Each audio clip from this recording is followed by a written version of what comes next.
elder of this committee. I move that Alderman Barakis is the chair for this committee. Put that. Those in favour say aye. Aye. Those against say no. The ayes have it. You're the chair.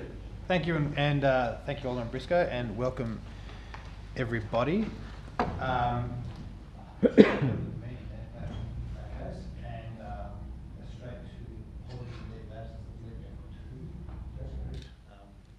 the Deputy Lord Mayor and Councillor Coates.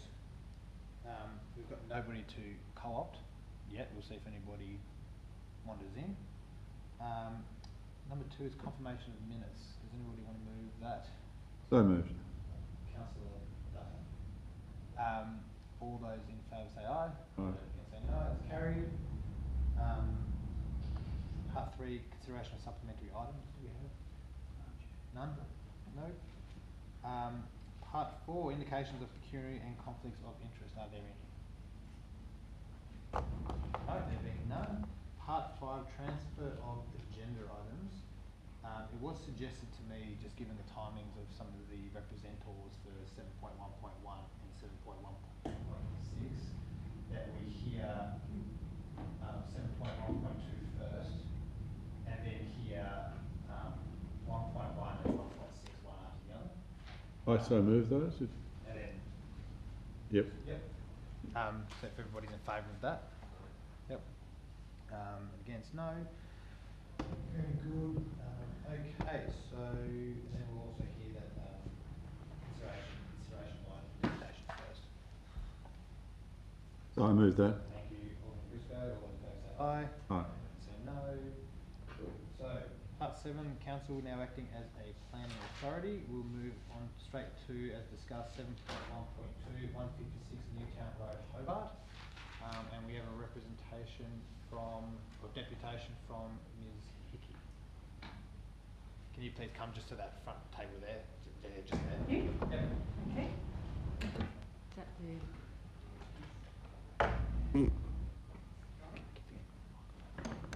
Great, thank you. Thank you. You got 5 minutes, and then I've got 5 minutes. You got yes. 5 minutes, and then we'll let you know when the when your time's up, and then you will have some. I'm sure people will have some questions for you. Okay, my name is Jill Hickey and I represent the Wood Hickey Family Trust to the City of Hobart Planning Committee. My husband gives his apologies, James Wood. He also represents the trust. He's away at the moment. So, the Wood Hickey Family Trust owns the old parsonage at 160 Newtown Road, which is a direct neighbour to 156 Newtown Road, for which this proposal is for a 19-unit development with a gym, and is right next door to us. So in this area, the old parsonage, the Cross Street Church, they're both state heritage listed properties, and with the old post office and the general store located at this intersection, it's quite significant. And they collectively frame the streetscape, creating an important heritage node. And it was originally the old shopping centre of the old Newtown area, so it really carries with it that significance in the streetscape. And these buildings contribute to the Newtown Heritage Precinct, NT4. So we contend that this large mass of the proposed 3-storied unit development at 156 Newtown Road next door will have a detrimental impact on this significant heritage streetscape character. And we believe that it has been missed by the heritage assessment, this particular significance. Now I'll just show you here the proposed unit complex. As you can see on the right-hand side, it's quite a mass right up to the street edge. It blocks out the old parsonage and the church completely. And it's also a very green node in that area, which is very noticeable in the Newtown area. So, according to the building works other than demolition of the Historic Heritage Code provisions of the HIBs, P1, design and siting of buildings and works must not result in the detriment to the historic heritage significance of the precinct. And we contend that this will result in detriment, which is diminishing to the area. Particularly I want to point out it's not just the buildings, it's the significance of the streetscape, the heritage streetscape. And that's due to this large bulk and form that blocks the old parsonage and Cross Street Church. There's also the issue of the setback from Newtown Road. So the planning report states that the proposal complies with the acceptable solution A1 of 15.4.2 setback development standard of HIBs, which states building setback from frontage must be parallel to the frontage and must be no more than 1 metre from the median street setback of all existing buildings on the same side of the street within 100 metres of the site. So there was no assessment of the setback. It just said it met the acceptable solution. So we had a look at all the buildings in this vicinity of the 100 metres on either side of the same side of the road of 156 Newtown Road, and the actual median setback is 5.5 metres. So you can actually see this was not undertaken by also the council officer report. It just skipped over it. So that table to the right shows you all the setbacks of the buildings to the south and the north of 156 Newtown Road. And there's some photos that show you these setbacks. The old parsonage, 160 Newtown Road, is 7.5. The Cross Street Church is 9.3 metres. 140 Newtown Road is 6.2 metres. 142 Newtown Road is 6.2 metres. And there are more that add to that, but the median is around 5 metres, 5.5 metres. I also point out that the Urban Design Advisory Panel, which this report, planning application was presented to, said that they were concerned about the impact of the building's long facade on the streetscape in relation to the streetscape and adjoining properties, such as the church grounds 30 seconds left. And the street level relationships between the public and proposed commercial uses.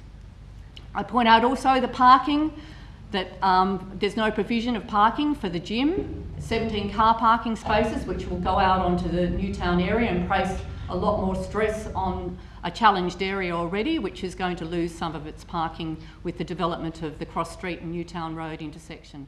So we recommend that the proposal should be refused on these grounds, and a redesign would ensure a greater setback that would align with the significance of the heritage streetscape of NT4 by providing greater visibility of the old parsonage and the church area.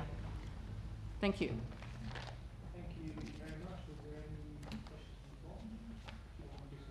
from the floor? Thank you, Ms. Hickey. So you're not against any development on this site, are you? No, we actually heard it was a 12-unit development initially, and we didn't expect something so large. It's a great site for development, but appropriate development. Thank you. Thank you. Just 2 questions, Chair. Thank you very much. The first one is, was there any consultation between the residents and the developers? No, there was no consultation. We actually contacted LXN Architects and said we'd really like to talk to the owner, and we had no response. And the second question is, with regards to parking, the report suggests quite clearly that there is a lot of on-street parking and there won't be any difficulty with it. So the fact that they haven't provided parking spaces will not impact because there are spaces available. Would you agree with that? We can contest that that's not the case. There's a lot of businesses growing in that area, and there is 2 very popular cafes, the Jack Minimic Ross and the old post office, and people flood down the other streets, Cross Street, and which is overflowing, and it just leads to a greater distance to have to walk to the destination. So an additional 17 customers will add a considerable impact on that. Thank you. Thank you, Chair. Have you noticed any impact on parking and traffic movement from the unit development across or diagonally opposite this, the new one in the old service station? No, but it's quite a distance away. That's the two-storey development that goes underneath. I must say I'm not there every day. My husband, who would be here, would be able to answer that more effectively. But I can say just from my point of view, not at this stage, no. And the parking behind I think the Talbot Hotel, that's all associated with the hotel, isn't it? There's no public parking there? Yep. No public parking there. Yep. And what's the traffic like with regard to the Salvo's op shop? I've often found Very it busy, very busy. The issue is the signalisation right outside the old parsonage. It will be very interesting to see how the increased traffic from the unit development will contend with the signalisation there, and to actually get out is quite challenging with the flow of traffic at the peak times of day. Yeah, after 3. And, yeah, sorry, particular. through your chair. You've also said that there was no engagement with the proponents, so nobody knocked on the door and no one had any... No one contacted us. All right. So just with regard to your recommendations, that the project be refused, how would you feel? What's the main issue for you? Is it the corner of the building that blocks the parsonage? If that was taken back... That's a potential compromise that we'd be willing to sit down and discuss. And that's what I put in the representation, that if you could take the corner off the building, that will give greater visibility of the parsonage from north flowing driving traffic, it would open up that streetscape further. And if that's a potential option. It doesn't set back the building from the street, but it's an option. And it would take 1 bedroom off a 3-bedroom apartment and reduce it to 2 and reduce its outside space somewhat.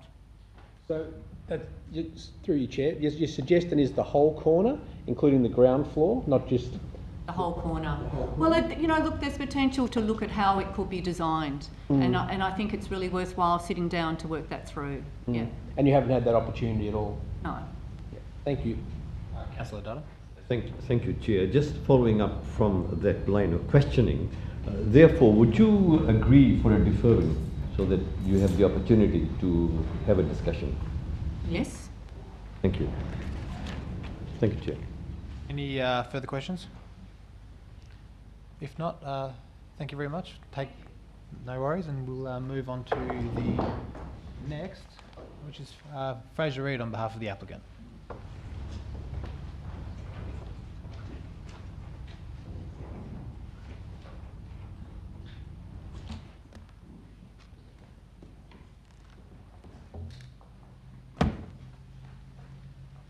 Good afternoon, Mr. Thank you Reid. very much. No worries. You know the drill, we've got 5 minutes and we'll ask you some questions after. Yes, okay. Well, look, you have the officer report, which is for approval. A bit of background in that previously there was a small variation to the lower levels of the building to the rear, and that meant it didn't comply with the acceptable solution. It's now been pulled in, so it does comply with the acceptable solution for siting. Can you hear me okay? Is that working all right? And so the relationship with the neighbouring property to the rear has now been resolved in terms of the planning scheme compliance. I suppose we've heard Ms. Vicky's comments then. In relation to the front setback, we read it, and obviously the council officers do the same, that that standard is actually encouraging a building to be close to the street front, and it's to be no more than 1 metre from the median setback. So if it's less than, it complies.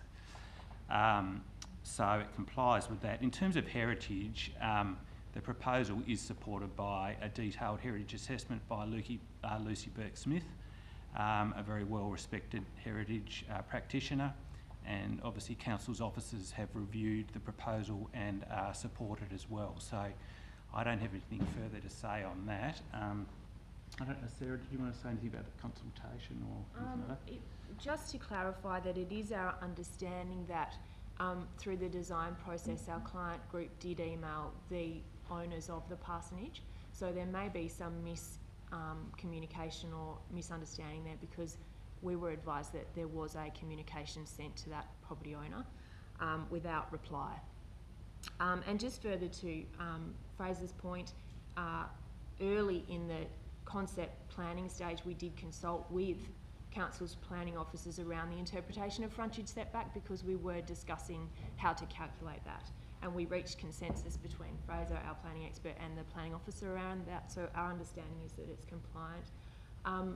In terms of our consultation with specialist consultants around heritage, we also had pre-planning meetings and further communications by telephone and email with heritage planners at council, but also with our heritage specialist consultant. So we obviously put that team together so that we could adequately address the scheme.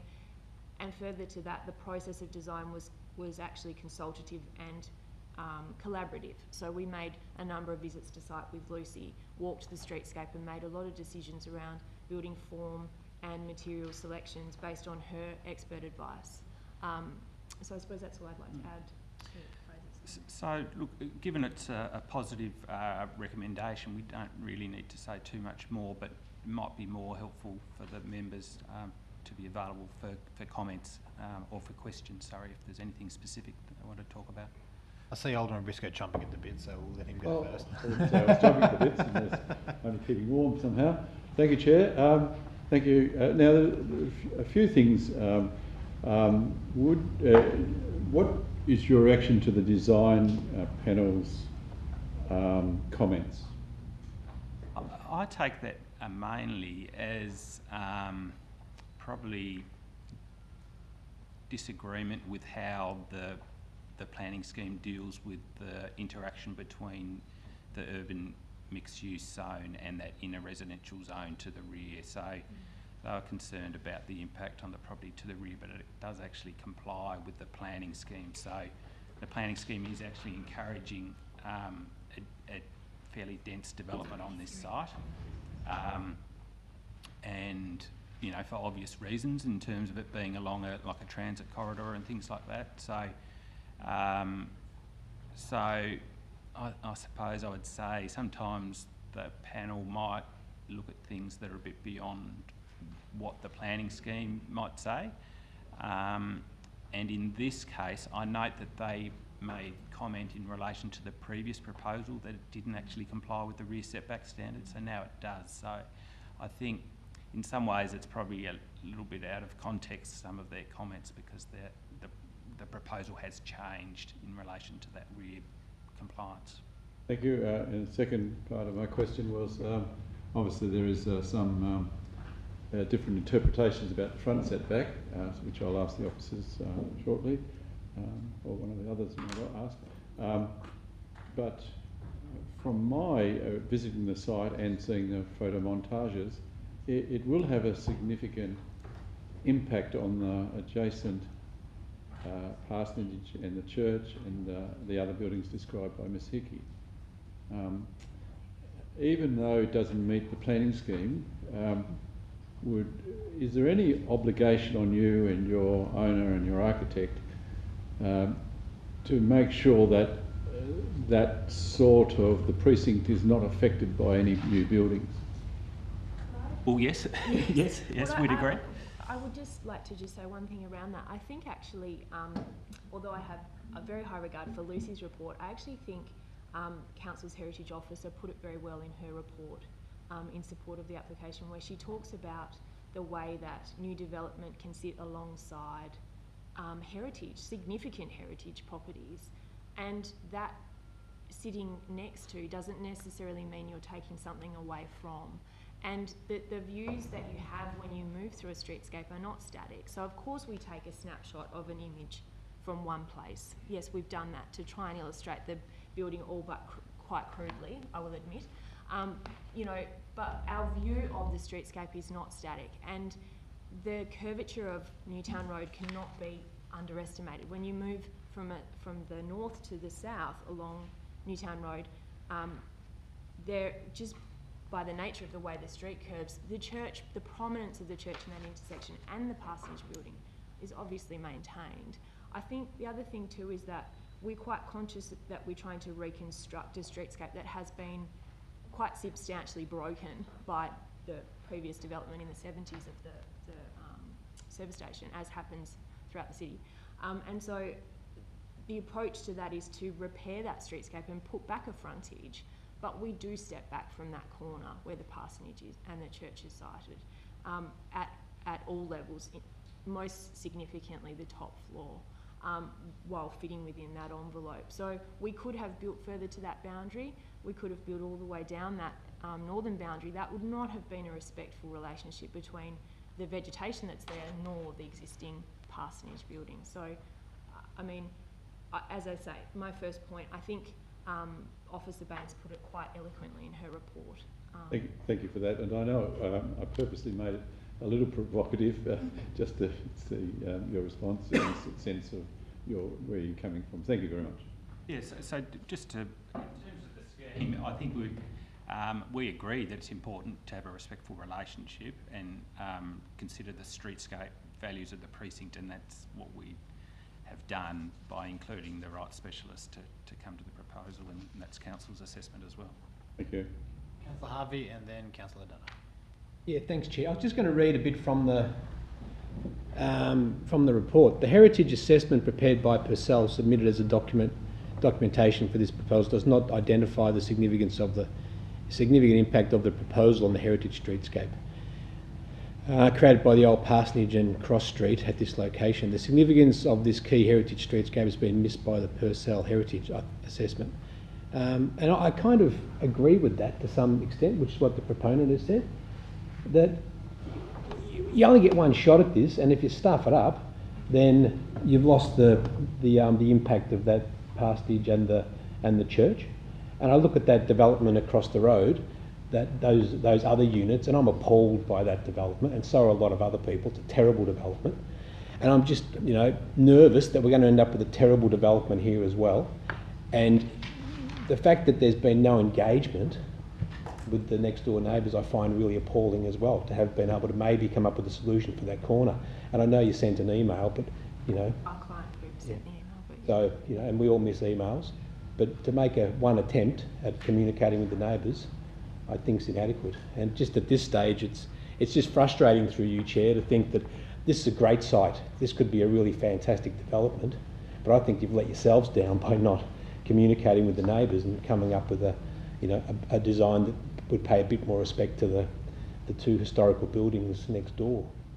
That's not a question, by the way. So. I'm just saying we don't agree, but Oh, you agree? Respect an opinion. Councillor Dutta. Thank you, Chair. But please ensure it's a question. Yeah, sorry, Chair. I did have a question, but What was the question? I did. Okay. It gave way to a rant. Yeah. I have three questions. Question number one, in the light of what we have heard, and that there wasn't communication, or even though email was sent, would you or your client be agreeable to defer this for a discussion with the neighbours? Question one.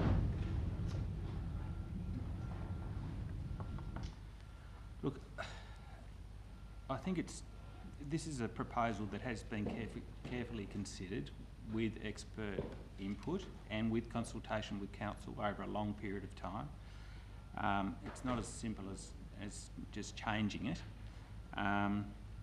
It has been set back along that boundary in terms of it's got a recess, it's got a curved form, it's got the upper level that's set back even further, which you can see in the elevation, but maybe not so much on the thing. So I don't think at this stage of the proposal we're really in a position to actually review all of those things, and particularly where the expert advice is that it's appropriate. So that would be my thinking.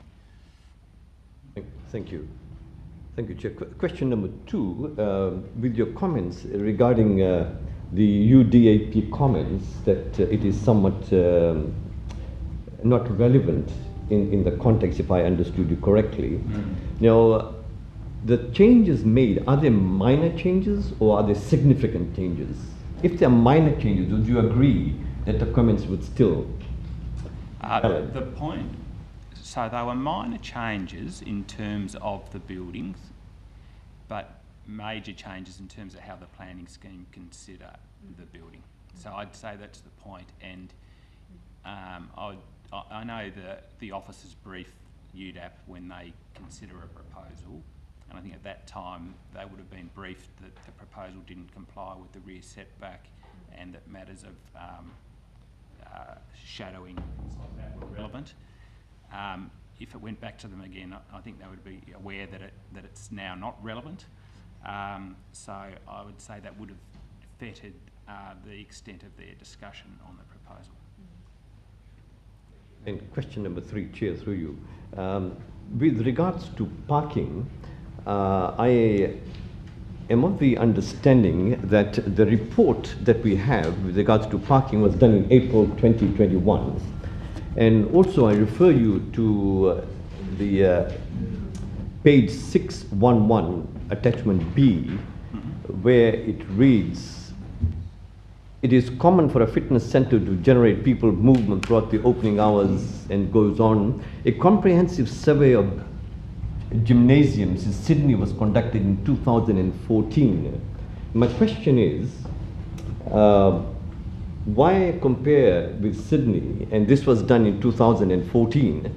It's nearly 8 years. And the other question with regards to the fact that it was done in April 2021, it was during COVID period, and so therefore the traffic movement, because people were working from home, may not be as accurate. Would you agree, or would you like to comment?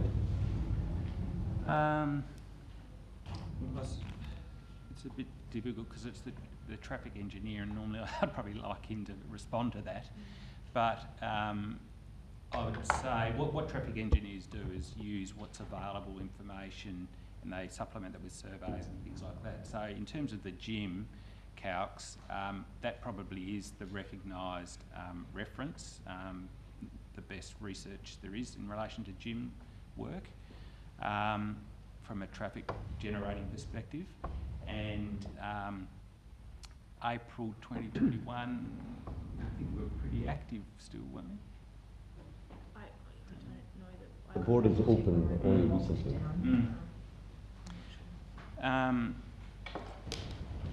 Normally, like my experience with working with the traffic engineers, if they don't think they can get the data they need because of, the survey needs to be done at a different time, they will normally communicate that with us, and we'll do it at a time when they think it's appropriate. So, I mean, it might also be worth mentioning the timeline. The parking survey may have been undertaken in April. I think I'd have to check our records, but I do know that this planning application was originally lodged around about November, and we then received a substantial number of RFIs that actually took us the best part of 5 months to respond to, with Christmas and the availability of engineers.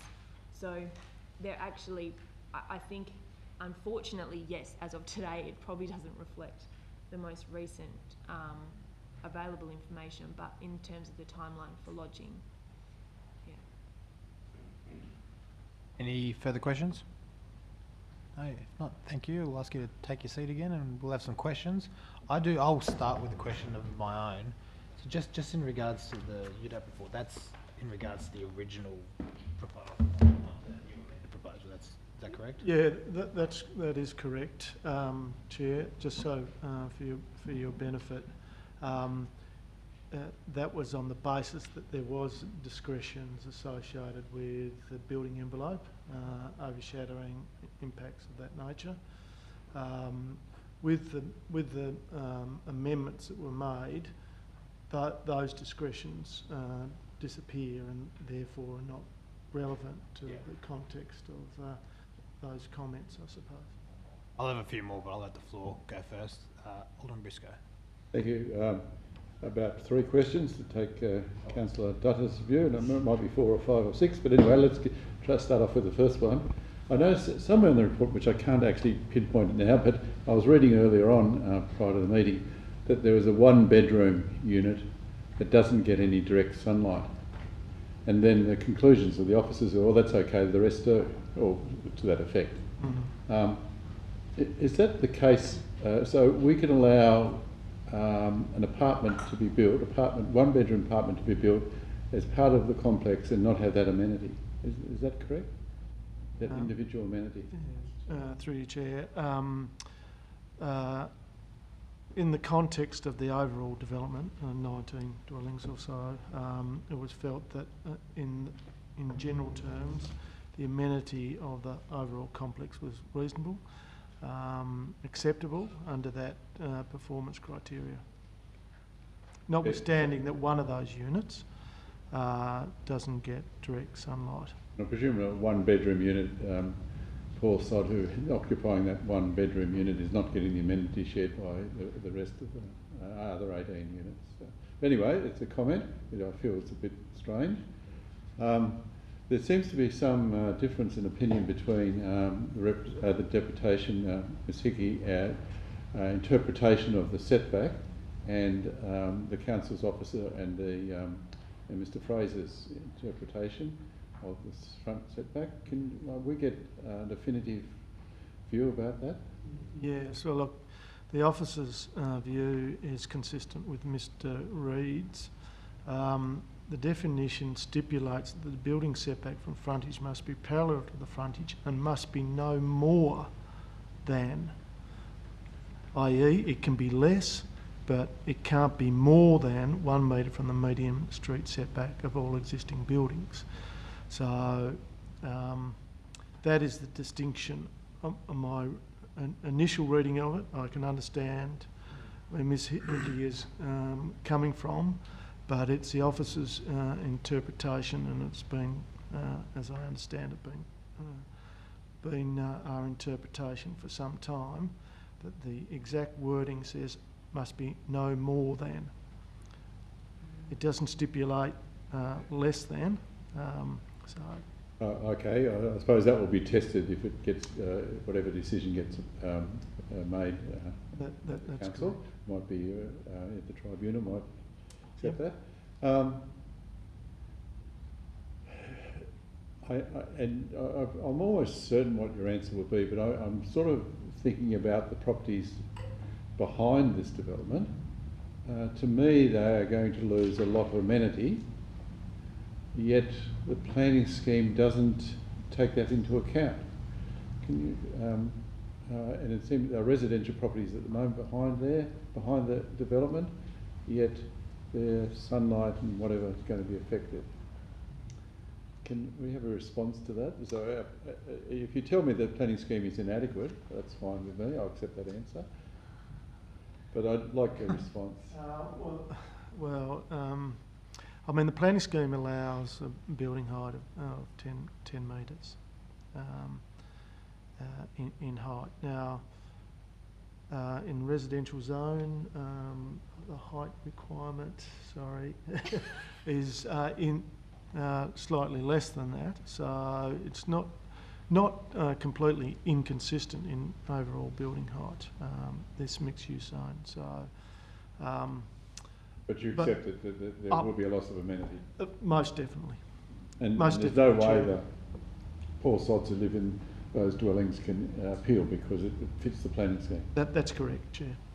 Okay, then I'll leave my other 3 questions to after the others. Thank you, Chair. Yeah, thanks, Chair.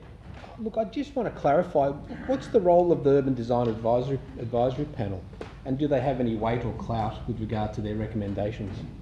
Yeah, look, in relation to the Urban Design Advisory Panel, that, in terms of assessing live applications, they will determine the application against the relevant urban design provisions enforced within the planning scheme. Now, in this instance, their first and only assessment was against the discretionary provisions that were in place at the time that relate to building envelope.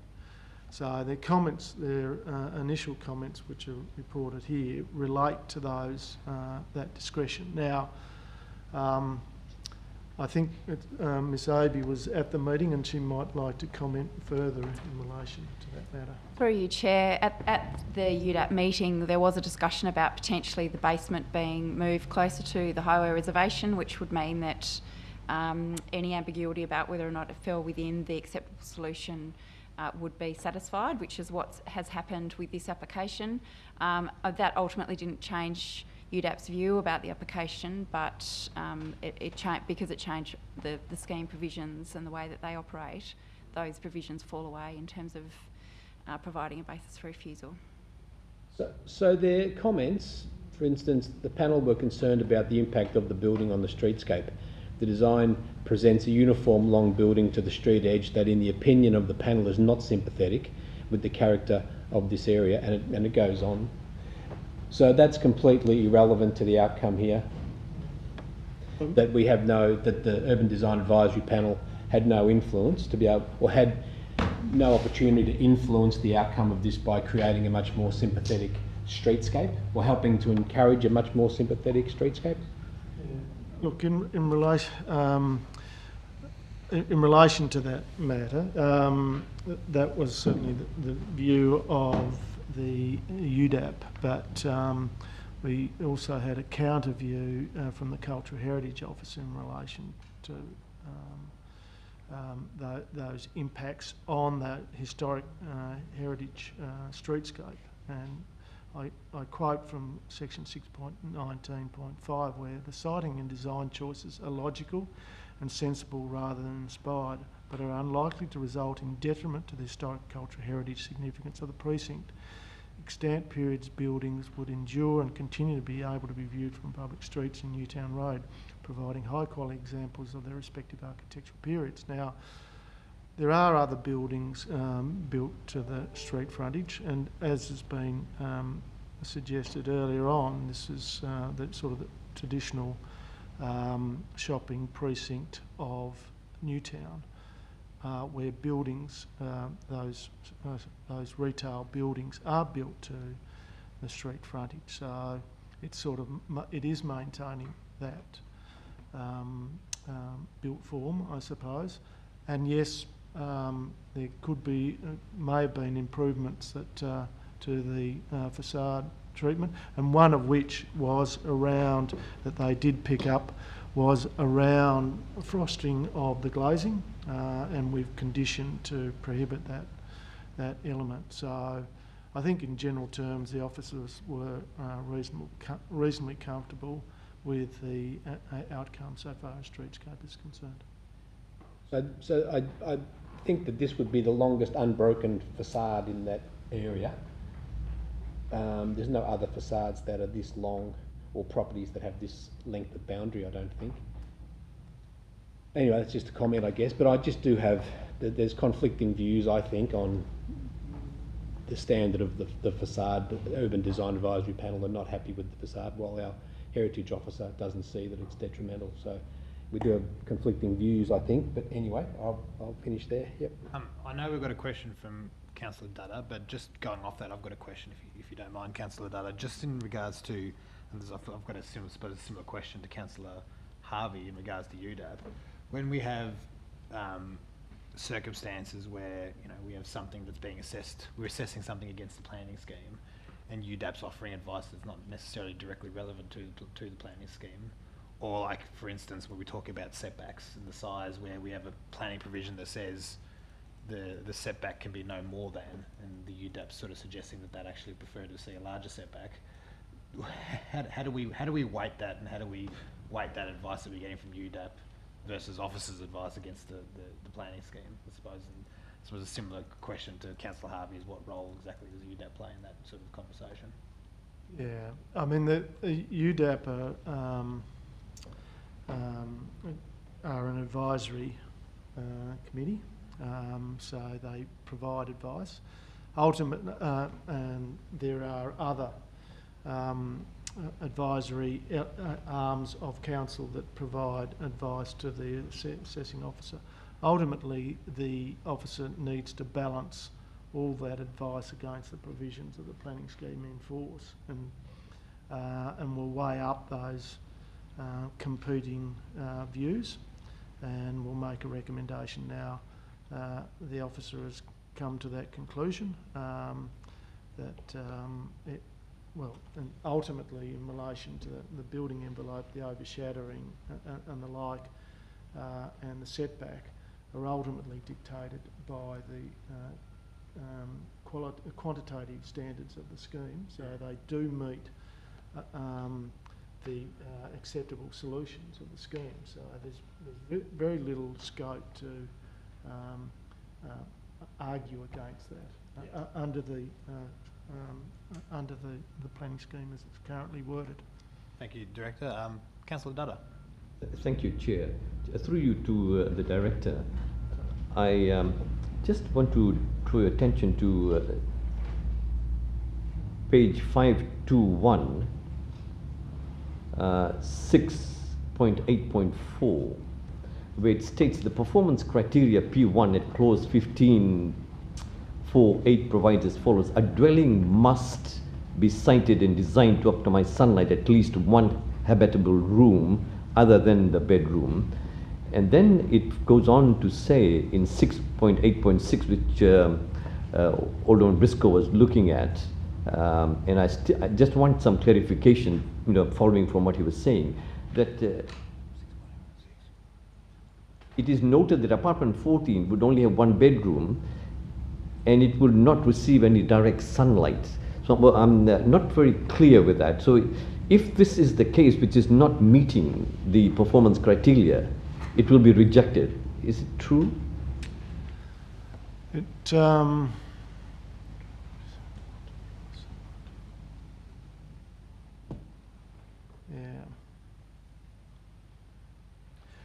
says a dwelling must be sited and designed to optimise the sunlight to at least one habitable room other than a bedroom. Now, in this instance, it hasn't been necessarily possible to do that. So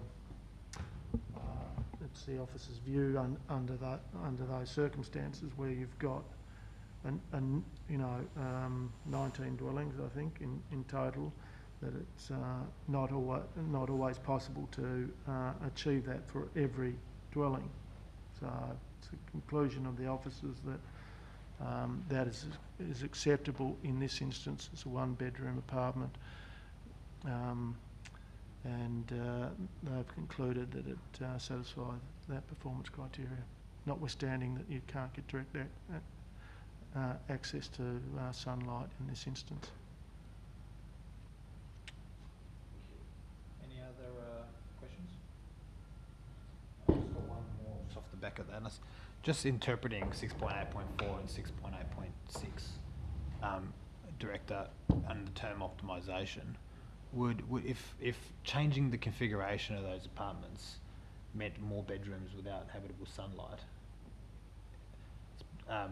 would it be interpreted that the design that has, obviously, if it's onerously difficult to provide direct sunlight for every single dwelling, given the siting of the building, would the design that has the least number of dwellings that don't have direct sunlight be the optimal or optimised? Is that how that would be interpreted? Yeah, look, I think that's probably a fair summation of the, I suppose, the challenges that you have, and it's not uncommon where you do have a multi-dwelling development of this number of dwellings that aren't able to achieve sunlight in every instance.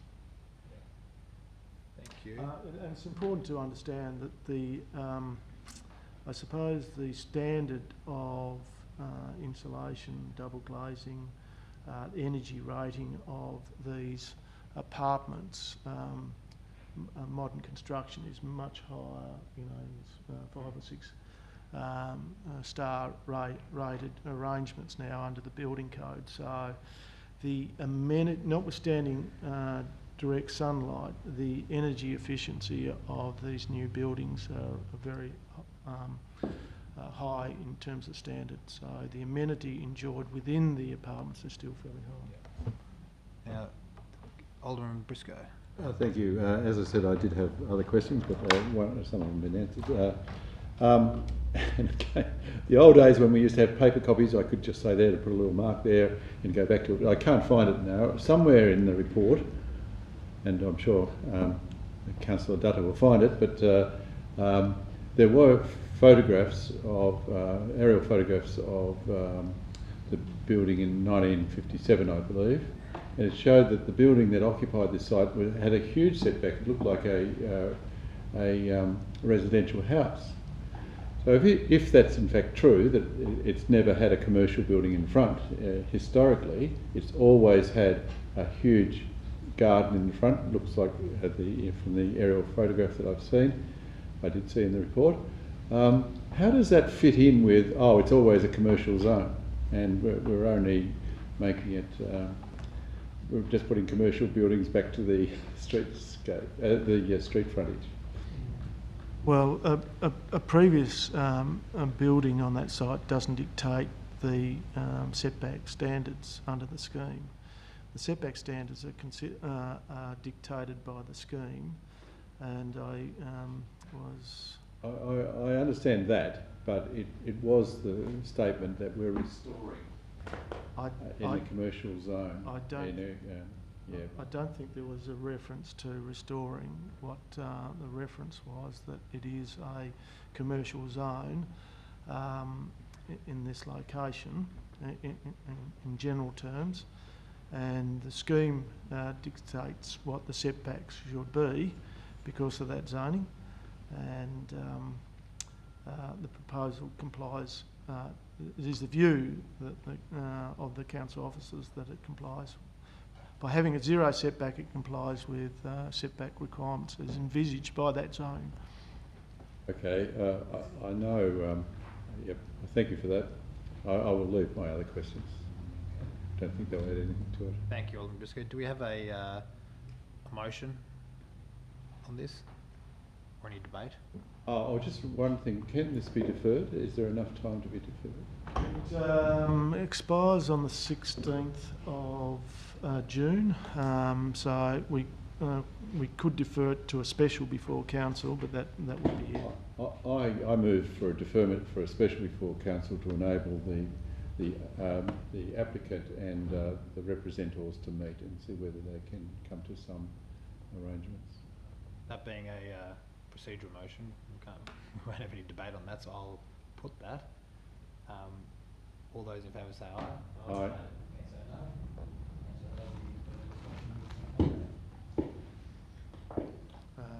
Tuesday. Oh, Tuesday. Apologies. Yes. Okay. So we move on to the next item, being 7.1.1, 209-213 Harrington Street, Hobart. We're starting with a deputation from Mr. John Franzen. I'm not butchering the pronunciation. Sorry, Councillor, we have a considered deputation. I'm working with him. We both put one in. Oh, and Damien Messer, sorry. Yeah. Yeah, so you missed a Messer, did you? Yes. Yeah, okay. Yeah. Right. Thank you, councillors. My name is Damien Messer. I'm the principal of St Mary's College. Before this year, I was principal of St Virgil's College. And obviously the sites we are talking about on Harrington Street, also representing Mr Craig Deaton from Guildford Young College and the Archdiocese of Hobart, who own the whole site as part of the Roman Catholic Church Trust.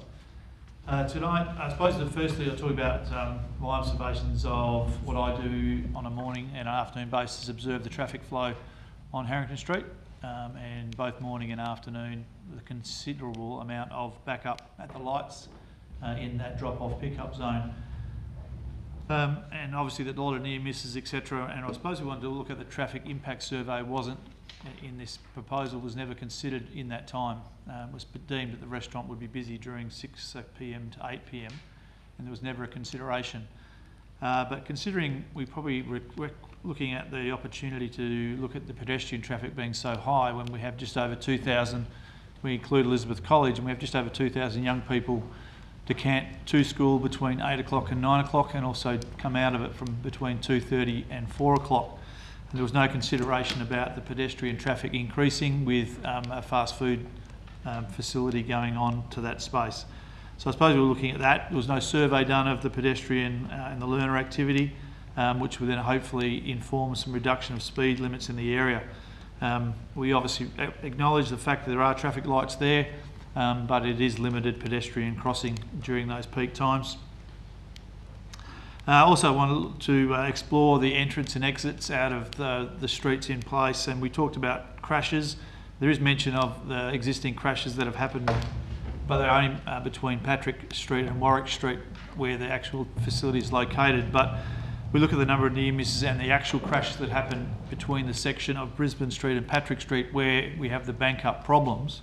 I've witnessed 3 this year, a truck and a bus, a number of cars. And there was also no mention of the impact to pedestrian crossing where there's already been 2 near misses and 2 recorded workplace health and safety reports about 2 people being hit in that pedestrian crossing. I suppose the other big thing for us is we probably try to request independent peer review of the traffic management plan. It appears that was driven about that 6 to 8 o'clock time with no acknowledgement of the fact that there's so many pedestrians that will use that space in other times during the day. Configuration of the exit, there was mention of there's no mention of the traffic movement, additional traffic movement on Patrick Street getting to the restaurant. And also the conflict that will have on the entrance exit where the actual entrance to the restaurant passes the exit. So you're going to have conflict there, no real acknowledgement of the exit entrance point of the restaurant where people have to wait to get past and the additional traffic. If we look at the 2 or the 3 restaurants we know in the KFC space being Kingston, Bellerive and Devonport, where in all restaurants reported bank backs waiting for entry to fast food is been significant, and we realise that will have an amazing impact on the space that is Harrington Street. Also refer to we've made previous requests for reduction of speed limit on Harrington Street, which have been rejected because of the potential need for it to be the high traffic flow out of the city. You notice there's no 40 speed limit, pedestrian limit. There's actually no acknowledgement of a school zone existing on Harrington Street, and we've always been told that's because to maintain the traffic flow of one of the major streets out of Hobart. So we know there is already banking issues, and the main issue talk about is the right lane access, which would cause the problem. I acknowledge the fact that we talk about a 48% to a 58% increase during the times between 8 o'clock, 6 o'clock and 8 o'clock, but no mention of other times during the day where we have observed significant bank up of the traffic in that space. Also the ramifications of the point, what would happen if these points are proven to be true and the approval has been given, what may be the ramifications of the fact that the points of traffic and safety to young people have been ignored in this space. 30 seconds, so if you could wrap up. Yep, okay. I suppose the last one, obviously, we know that fast food is not part of the planning scheme, but we obviously have 2,000 young people, and there's no miss to us that they're putting that there because there are 2,000 young people who will be exiting school at a particular time, which may enhance the profitability of the restaurant. Thank you very much. We'll open up to questions. Were there any questions from the floor? Councillor Harvey. So how many years have you been observing the traffic in that area? I've been the principal of St Virgil's for 12 years, so that's our Patrick Street site, and it was basically the lights have only been in there for 6 years, which were put in as a result of the issues we have with pedestrian access. Mm-hmm. And does that improve the situation, those lights? It hasn't, no. With the number of near misses, obviously it's a challenge with young people going to and from. The bank up, obviously we have buses, we have a mix of buses in the transport, also drop-off pickup around that site. So we'd have probably 400 or 500 cars accessing the young people. Certainly from our point of view, from kindergarten to grade 4 is where we have most of the drop-off pickup. In that space, there's just over 300 young people in that area who get dropped off and picked up. So what's the mix of transport option for students getting to school there? What percentage come by bus, walk, dropped off by car? Yeah, a lot do get come, so we've got about 55% of our girls will catch a bus, but they then access that out of the mall here, so they walk down and come out. Also, we only really have our Brighton, certainly some Redline Eastern Shore, and also the Huonville students will come up and be dropped off outside the school directly, because that is the drop-off zone, as where Metro is on Elizabeth Street and obviously here outside of the David Street Park. And during through your chair, and during the drop-off morning and evening times, do you have wardens patrolling the area along the footpath and making sure students are not? Yeah, we have. Dipping in and So out we have round the people back on of the bus? duty on all those spaces for drop-off, pick-up, morning and afternoon. Yep. Mm-hmm. All right, thanks, Chair. Yep. Any other questions? That appears not. Thank you very much. Take your seat, and we'll move on to the next tour, which is Ben and Ashley Vanderveer.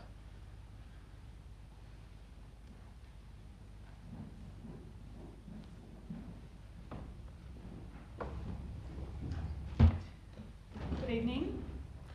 Thank you very much for taking the time to listen to us tonight. We are Ashley and Ben Vanderveer, homeowners and residents of 3/83 Patrick Street, which is a heritage listed property. Our home shares two boundaries of 209 to 213 Harrington Street. This site currently has two development applications which are on tonight's committee meeting agenda. KFC being the current application, and the second being a request for an extension for a DA apartment complex originally submitted in 2018. We'd like to take a few minutes to address both of these briefly tonight. Firstly, regarding the KFC, while we agree and support all of the other depositions regarding the potential impacts of the development on schools, traffic, and also the general obesity problem that we face coming into the future, we also would really like to talk about the noise pollution perspective that we would have as a result of the loud speaker box that has been placed directly adjacent to our bedroom and our boundary. We also have, regarding the request for an extension for the apartment complex, we also argue that there was a major amendment to the interim planning scheme, section 23.4.8, residential and visitor accommodation amenity, introduced largely in response to this application back in 2018. This would be grounds to reject the DA extension. As homeowners of property in the CBD, we are all for development, and we would love to see the Hobart City Council approve a residential development for this site. This type of development would relieve the housing crisis and enhance accommodation, retail and restaurant options. We propose what the solution for 209 Harrington Street is for the applicant to resubmit a DA for a multi-storey complex, including the 5 metre setback as per the new interim planning scheme. This would provide privacy for our existing residential open spaces, limit overshadowing to existing residences, and allow more daylight into dwellings, which would allow for further development options in adjacent sites. We just wanted to draw your attention to this image here, which would allow for the 5 metre setback there in red. Our property is the one tucked in that corner there.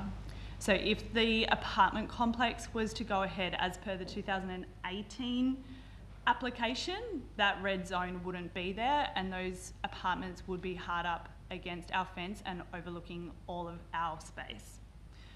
So in conclusion, we do request that the council either deny or defer these applications to a special City of Hobart planning meeting to look into them further. Thank you. Thank you very much. Are there any questions from the floor? Councillor Dada. Thank you, Chair. Your comment with regards to noise pollution with the loudspeaker, would you be happy if they didn't have the loudspeaker like they have in some other places at KFC? That's ideally what we're hoping for. With the report they actually sort of did, with the noise report, they did it out in Derwent Park, so they compared the actual noise levels and things like that. And those noise levels, that Derwent Park site doesn't have a speaker box, so it operates with 2 windows and there will be no changes to the actual application, just the deletion of the speaker box. So that would be great, yes. Any other questions? Great, thanks for that. Thank you. Take a seat. On to the applicants, George Walker and Steve Chow. Now, I understand Mr. Walker's camera's not working, but he is there, so we'll be able to hear him, and we do have Chow as well. So you guys have 5 minutes, and I'm sure we'll have some questions for you when you guys are done. Thank you. I might start first. So I'm George. Yes, apologies for not having the camera out. Look, I guess in terms, I'm representing the applicant as well, being 60 degrees. In terms of this application for KFC, I'll probably speak to that only at this point. The application is, again, it's taken some time to get here. We originally submitted an application and then with some advice from Council's planning officers, there were some concerns raised. One of those concerns was how the building and the development presented to both Patrick Street and Harrington Street. And one of those concerns was about bringing the building forward. Obviously, with this type of a development, a drive-through is inherent, and what we needed to do was balance, I suppose, the building design and how that met the zone provisions with functionality of the building and the use as well. We did look at traffic to begin with as well, with having entry in off Harrington Street and exit off Patrick Street. Due to the constraints of the site in terms of its shape and also the change in topography, we weren't able to make that particular road layout work. So that brought us to the current design, which basically brings a shroud element over the drive-through. One thing to note is that it's certainly not a typical KFC building, and there was conversations between the franchisees and KFC around this deviation. But obviously we needed to make sure that we were working within the parameters of the planning scheme. So that's a bit of a background on the design, and certainly we explored a lot of options for it and differences to try and alleviate traffic. Probably just taking on board some of the notes that have been put forward by the previous two deputations. The first one with respect to traffic, certainly recognise the knowledge that's been brought to the table around traffic use in the vicinity, and there'd be no one more qualified than in the education department to obviously identify those. Probably one thing that I'd note is that for morning times, the restaurant doesn't open until 10 a.m. So use of the site in the morning isn't going to conflict with the morning use of schools and other peak morning traffic generated along Harrington Street. And the traffic impact assessment as well identifies the peak periods being between 5 and 8 p.m. every day. So again, the peak period for the actual business is outside of the peak period for schools. And then of course, schools being closed on weekends, public holidays and other school holidays. So that's one observation I'd make there. In relation to noise, we recognise that there is the adjoining residential use. With respect to the scheme provision, it's triggered, the noise is triggered where we're in proximity to a residential zone, not a residential use. So the adjoining residential use, whilst it is there, it is within a commercial zone, and it's not specifically triggered by the zone provisions in the scheme. That being said, we've proposed to have a sound attenuating fence along that boundary to try and reduce noise impacts as much as possible. So they're the two key points that we'd like to make. Not too sure if Steve, you'd like to add anything there. Sorry, you're muted. Fix that. There we go. Thanks, George. Hopefully everyone can hear me. I'd just like to reiterate, I think, George's sentiments. I also acknowledge it is, a matter of circumstance that the proposed development is close to a large school. But I also note another scenario with St Michael's Collegiate School, which has a large number of students, once again, doing daily pickups and drop-offs on a major arterial road, that being Davey Street and Mole Street. I think it's just how it is. It's unfortunate in a way that I think that discussion about the traffic issues with the school has been ongoing for a period of time, and then we've got an application. It's created another angle on that, so I'm not sure how that plays out. But I do acknowledge, as George said, the busy times of that proposed restaurant is between 5 and 8 p.m. at night, when there will be little or less need for pick-up and drop-off of students at that time. With regards to the noise issue, we had engaged noise experts, and I think the council officer's recommendation was to make... 30 seconds if you guys could wrap up, but we'll be able to cover more stuff in I questions. just acknowledge that the recommendation from the officers was to constrain the maximum noise levels to an acceptable standard, which is articulated in the documentation. Okay. Yep, very good. Very good. Do we have any questions from the floor? Look, Councillor Harvey. Thanks, Chair. Thanks for the presentation. I do have something I'd like clarified, because I'm a bit confused about what's going on with the site. So it's for sale. There's also a current DA and also now the KFC DA. So I just don't know where this is all heading as a project. Is the KFC going to be superseded by something else? Sure, I'm happy to make comment on that. Obviously, the initial application was to have apartments being built on that site. As was mentioned previously, it's been a long saga, a period from stemming back to 2018, through 2 complete development application processes. We were able to get support for the second design of those apartments. There was some rhetoric against the development, particularly from adjoining neighbours, which was interesting to hear tonight that they actually would support the accommodation scenario. But obviously, when we went to apply for an extension of time, there was uncertainty to actually provide that. It wasn't straightforward. And it was actually surprising to know, it was only in the last hours of this afternoon that I realised that the extension for the apartment dwellings were to be tabled tonight. So I actually haven't heard anything for over 9 months until tonight. So I was actually quite pleasing but surprised that it had been tabled tonight. And I don't really have a comment because as far as I was aware, the extension really was stuck in limbo.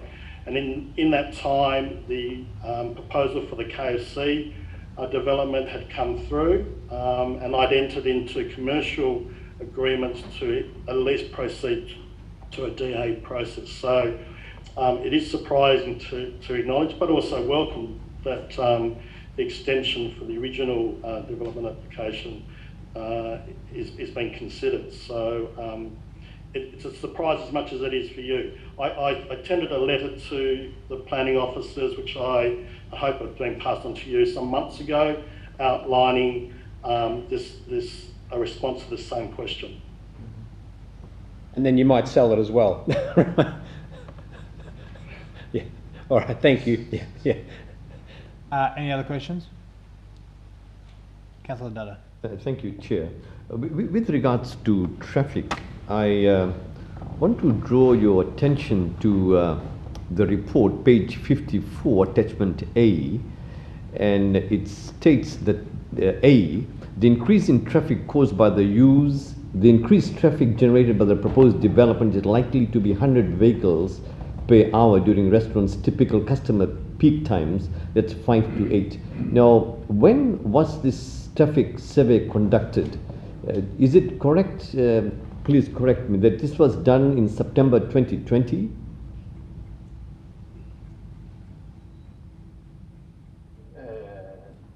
I could probably answer that. Yes, so look, we're basing that on the cover page of the traffic impact assessment, which was for September 2020. What did happen is that the original traffic impact assessment was based on the initial development plans, which had changed, and we then got the traffic impact assessment altered to reflect that, just to reflect the change in design. That being said, the data would have remained the same, in my understanding. Thank you. Any other questions? I suppose I do have one, and noting what was said, Mr. Walker, about the fact that we were talking about a application in a commercial zone, not a residential zone. Given there was some concern about the outdoor speakers, and I know you said that there was going to be proposed noise attenuation, is there any, I suppose, room for compromise in so far as minimising or limiting the noise that would come out of those speakers on the neighbours directly across the fence from you? Or to either that might be able to answer the question. Yes, I think I'll go first. Probably the people that are best to answer that would be the tenants in terms of the operational aspects. I would think though, and I'm not too sure, Steve, if you've had recent conversations about that, I would suspect that there would be certainly some way of negotiating a form of communication that's going to have hopefully the least amount of impact, whether that's through baffling speakers or having additional attenuation in addition to the fence, but maybe another screen that can be directly opposite the speaker, and those sorts of things. I think there'd certainly be a willingness to look at something in that space. Steve, yeah, listen, George. I'm sorry to butt in. I'm sure that the tenant would be happy to consider something appropriate. Obviously, this site isn't the first site in Australia. They have, I don't know, hundreds more that they would have feedback and experience from which they could bring into the fore to address this matter of sort of major concern. Okay, look, I know we can't put, as I understand, we can't put hard condition. We might ask that of the staff in a minute, but it might be something I suggest, because this will go to full council next week, so it might be something to give some thought to between now and then, if you can advise council between now and then. But if there's no other comments or questions, or mainly questions, I'll thank you guys for your time, and we'll move on to questions of the staff and debate. Whoever wants to kick things off. Alderman Briscoe. Thank you. Look, I have deep concerns about this particular development at this particular site. I think we've heard from the representors and the deputation today, and also the representors. In the absence of any motion for approval, I will move a motion for refusal on appropriate grounds, and I don't know whether the officers have got some grounds ready. They have. Is that possible to get up on the screen, is it? Or email to us? Yeah. We'll try and get it up on the screen.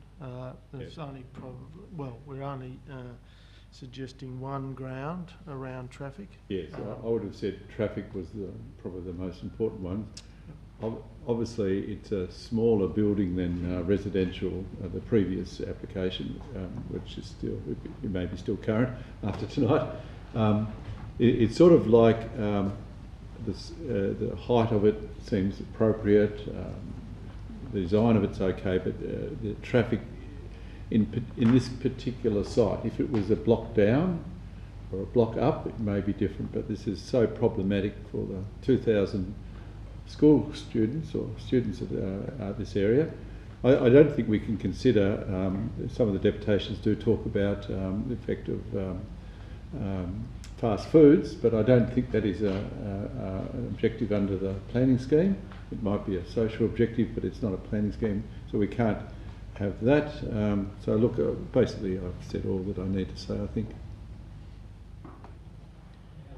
Yeah, I've got a question through you, Chair. Are there situations in the planning scheme where certain industry is not allowed near schools? Out of curiosity, are there certain types of developments that are not appropriate near schools or not allowed near schools? I'm not sure whether adult entertainment might be one of them. I think there might be some restrictions associated with that. Mm-hmm. Motorcycle clubhouses. Sorry? Motorcycle clubhouses. No, but anyway, but look, I'm happy to support Alderman Briscoe's motion for refusal, because I also have concerns about a fast food drive-through outlet in this location. But ideally, through you, Chair, I would, the ultimate outcome here is for a housing development that fits the current planning scheme rather than the previous planning scheme. And that's what I'd like to see go forward on this side at some point, so we'll be discussing that later in the meeting. But I will support the recommendation for refusal on traffic grounds. Thank you, Councillor Harvey. Councillor Dutta? Thank you, Chair. Just a point of clarification. From the report, as I read it, it's my understanding that the inclusion of the restaurant is a matter of discretion. Is that correct? Through you, Chair, that is a discretionary element. The takeaway food use is permitted within the zone. Okay, thank you. Now, the other question of clarification is with regards to the zone purpose statement. There are a number of them there, and I understand 23.111 states to provide for large area retailing and service industries. So this has been used to justify this. Is that correct? That it's possible to have that restaurant attached to it? I think through you, Chair, yes, I think it's not, wouldn't be necessarily out of context if a restaurant component was attached to takeaway food establishment. Thank you. Now, I would very strongly oppose this on a number of grounds, in fact. Firstly, I think 6.7.2 on page 47A clearly states this, and I quote, "The inclusion of a restaurant use existing with a takeaway food premises is not considered to compromise the intent of the zone purpose statement." That's the statement of the staff. Now, they don't consider this as a compromise. On the contrary, I would consider this as a compromise. Using my discretion, I would say that. The other point that I have of concern is the report that was done, and I once again think that parking is going to be a real problem because there is a deficiency of about 19, I think, from memory. Considering the fact that we have the university moving in there and there's a huge problem with traffic, etc., parking is a major issue here. And with regard to the points made by some of the representatives here tonight, I would strongly support the alternative motion presented by Alderman Briscoe. Thank you.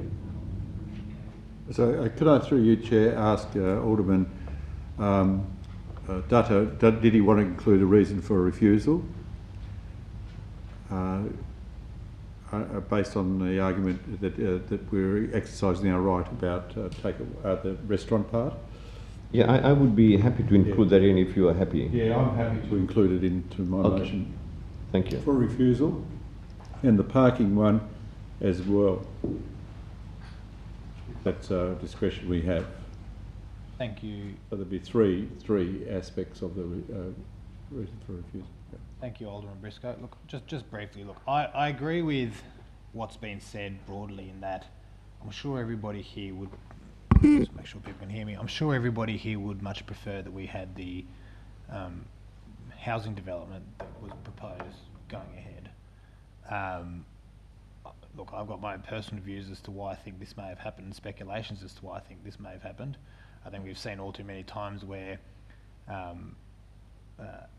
residential applications come before council, get bartered down to the nth degree to the point where they're no longer financially feasible, so other options have to be found for a site.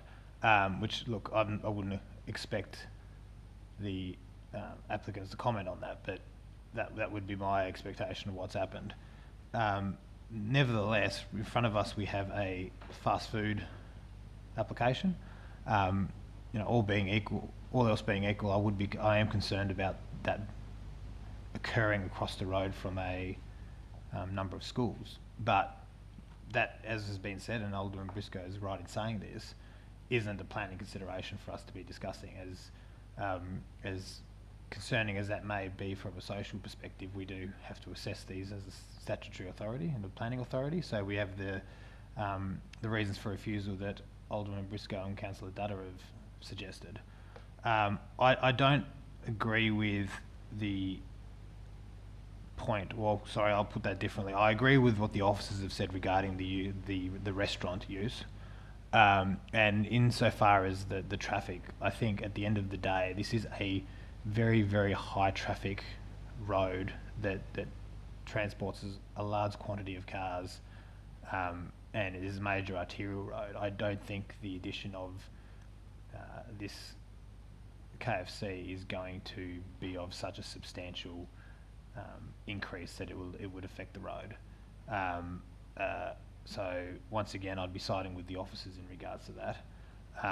So at the end of the day, as far as this application as it stands in isolation, which is how we should be assessing it, I think it is compliant with the requirements that it has to comply with under the scheme.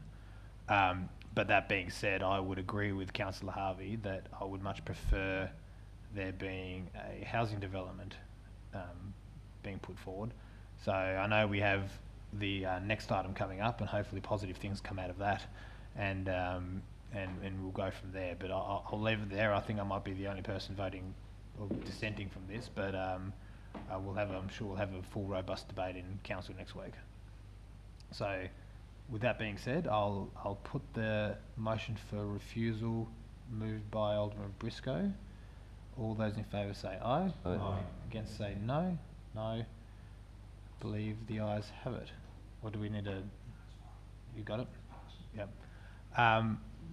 Okay, so that will go to, for those listening and watching, that will go to full council on Tuesday for a fulsome discussion. But we do now move on to item 7.1.6, which is 213 Harrington Street once again, and we have a deputation by Ben Vanderveer. I know, Comfort, I know you did comment on both applications in your previous deputation, so if you're happy to take that as read, I suppose we might just skip straight to questions if you didn't have any further comments. Right. Are you happy with that? Yes, we are. Yep. Yeah. So were there any questions from the floor as to this application? Councillor Dutta. Thank you, Chair. So, with regards to this application, you have reservations with regards to an issue of overshadowing? Setback. So not only sort of my concerns, it would be the actual residents, if they are sold, who purchase them. The council report shows here in figure 1 in red all these actual apartment blocks have the potential to have no ventilation and no lighting down the track if another development was to be built. So it's probably not just our concerns, it's the people that would purchase the dwellings that have the potential to have no light or ventilation. Due to development on those boundaries. So if these properties here were to develop, that could potentially block the daylight from those properties. Thank you. Thank you, Chair. Chair. Oh, sorry, Councillor Harvey. Yep. So, through you, Chair, if the proposal met the current provisions, the new provisions in the planning scheme, would you object to the proposal? Most would actually support them, being that it would be a 5-metre setback on all side boundaries. That's ideally what we want. Yeah, we'd have to have a look at the full plan, but with the current scheme, it's going to be a lot better than what it was when it was approved in 2009. So it would be a great relief and something we would potentially support. Thank you. Any other questions? Going once? No. If not, thank you guys. Alderman Briscoe. Thank you. I just find it a little bit. Oh, sorry. We've got another. We've got another deputation from the applicant. Oh yeah, fair apologies. enough. Sorry. Yep, no worries. Yep. We've got George Walker and Steve Chow once again on the extension application.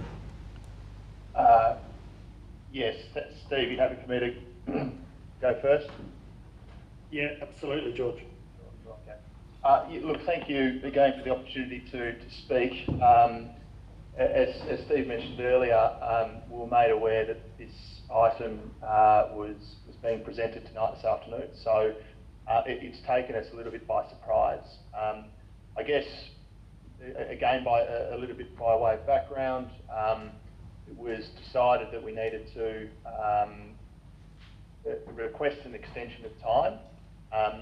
Certainly, from the perspective of going through the time and resources to get the planning permit, we didn't want it to lapse after the 2 years. When we submitted the request, the new provisions I wasn't made aware of. Those are the ones that relate to the 5-metre setback for dwellings. So I guess the observation that we make is that the permit had been approved and recognising that there's no specific tie to the I guess to the extension of time and reviewing the planning scheme provisions. In saying that, we recognise that it's a decision that the council ultimately needs to make. The observation that I would make is that the new provisions only relate to residential use and visitor accommodation use, and they're really seeking to protect or try and preserve to some degree the amenity of the residential or visitor accommodation use within the site.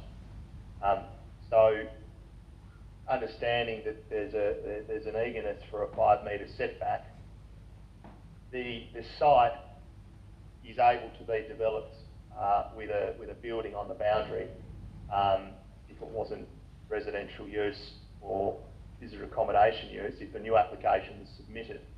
And there is an acceptable solution pathway for a considerably higher wall on those boundaries. So that's probably one observation. The position that we'd maintain is that we would still consider that through the design and still through future applications on adjoining land, where if there are residential buildings, then same provisions would apply to those sites. And my understanding is that under the building code, there are some requirements for you to have to consider this type of adjoining residential or adjoining uses and development as well. So that's probably all I can really add. Steve, I'll pass it over to you. Sure, thanks, George. As George mentioned, It was quite a surprise to have this item added to the agenda at late notice. So we really haven't had much time to consider it at this stage. However, I can just say from a personal perspective that has been quite well versed in commercial development within Hobart area for over 30 years, my experience with this particular site, and unfortunately maybe with the City Council, it's been one of frustration. You know, the amount of time it takes to try to get something through is it's taxing, and taxing not only financially but also just emotionally.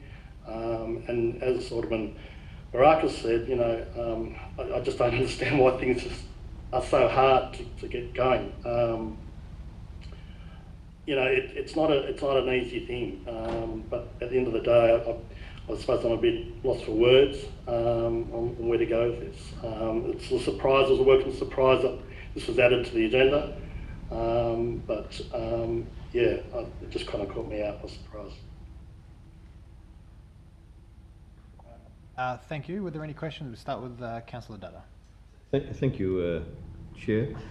Just a question with regards to if we go ahead and extend it, would you be in a position to consider the changes or minor changes as suggested, or the setback?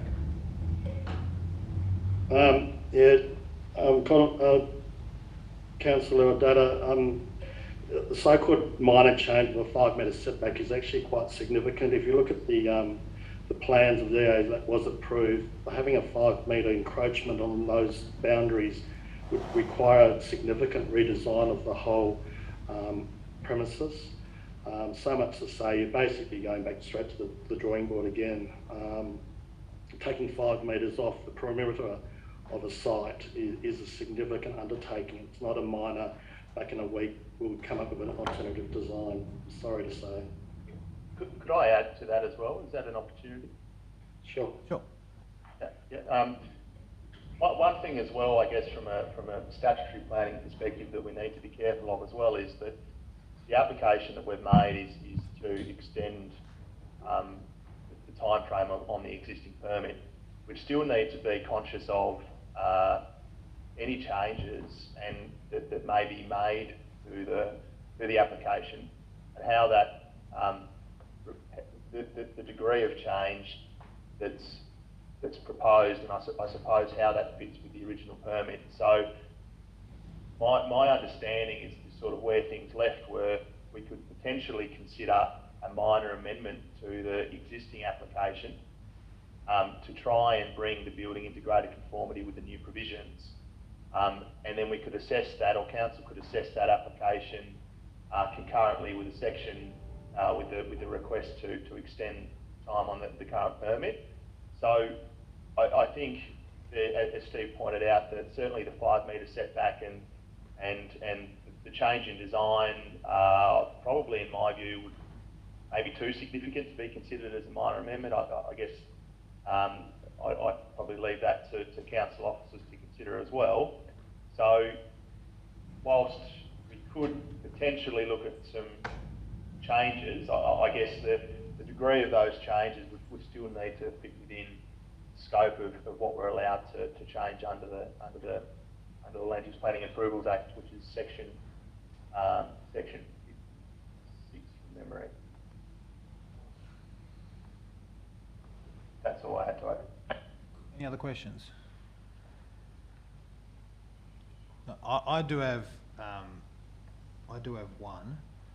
And just to bounce off the previous question. Notwithstanding the procedural issue of whether or not it would constitute a minor amendment or whether or not it would constitute a whole new application, talking about the changing it with the 5 metre setbacks and the new changes into the planning scheme, would those changes be substantial enough as to, in your view, limit the viability of the project? As far as if you were to put forward, if you were to do as what was suggested and put forward a new design with those setbacks, would that affect the viability of it? George, do you want me to answer that? Yeah, I'd revert to you, Steve. Yeah, sure. Yes. I'll be upfront with you. There's been significant expense expired to date on that site. And we're not talking tens of thousands, we're talking hundreds of thousands of dollars. To consider another major design on that site is, it's a hard swallow to take, to be frank. Given the climate we have at the moment. Thank you. If there's no other questions, we'll thank you guys for your time, and we'll move on to debate and questions from the floor. And I know Alderman Briscoe has been waiting for a while to ask his question. So thank you, Chair, and thank you for acknowledging me. Mr. Walker did actually allude to what I was going to ask the question to the officers. If this development for 39 residents plus gets built on the boundary, and another residential development happened on the adjoining property, would they have to have a 5 metre setback under the new regime? My understanding, and Ms. Obi might correct me, is that that would be the acceptable solution. So if they were to come closer, they would have to satisfy performance criteria. Right. So thank you for that. So, but more than likely, if they had the 5 metre setback, then that would well, not totally preserve the amenity of this development, but at least would be some safeguard that people the adjacent development, residential development, wouldn't have to go straight on the boundary as well, unless there was some performance criteria that could allow that, which would be very hard. I am of the view that to knock back a extension would not serve the interests of the developer or the people of Hobart. There weren't any objections to this that went to appeal when it was approved. Full council has approved this development. It would be filling a need of 39 dwellings in the city if it gets built. Hopefully the developer will consider it positive if he gets an extension tonight, but I can't, if we knock back an extension to an approved development, I think we're not looking at the future of the city in the eyes that we would expect a council in the middle of a housing crisis would do. So I'd like to move the recommendation, and the recommendation is for an extension, I believe. Is it? I'll just on 1168, page 1168. 68, page 1168. Sorry, I'll just get it up. Even with two screens here, with sometimes it's find it hard to. So here we are. Approves the application for extension of time. And delegates the power for a further extension. Now, I think that seems fairly sensible, and I so move.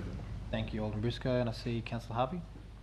Yes, thanks, Chair. Through you to the Director, would well, first I'd like to point out that this development was the catalyst, which is referenced in the report there, for the planning scheme amendments to provide better amenity for residential accommodation in the city. And through you, Chair, would this, if there was a requirement to change the boundaries by 5 metres, is that substantial enough to require a new DA? Yeah, look, I believe so. Yep. It would be it'd be a substantial redesign. Yeah, sure, okay. Because I was looking at this afternoon and I was trying to mull over in my head what's going on here, because we've got a KFC proposal, we've got this existing DA and the request for an extension, plus the site's up for sale as well, according to the sign on the roof.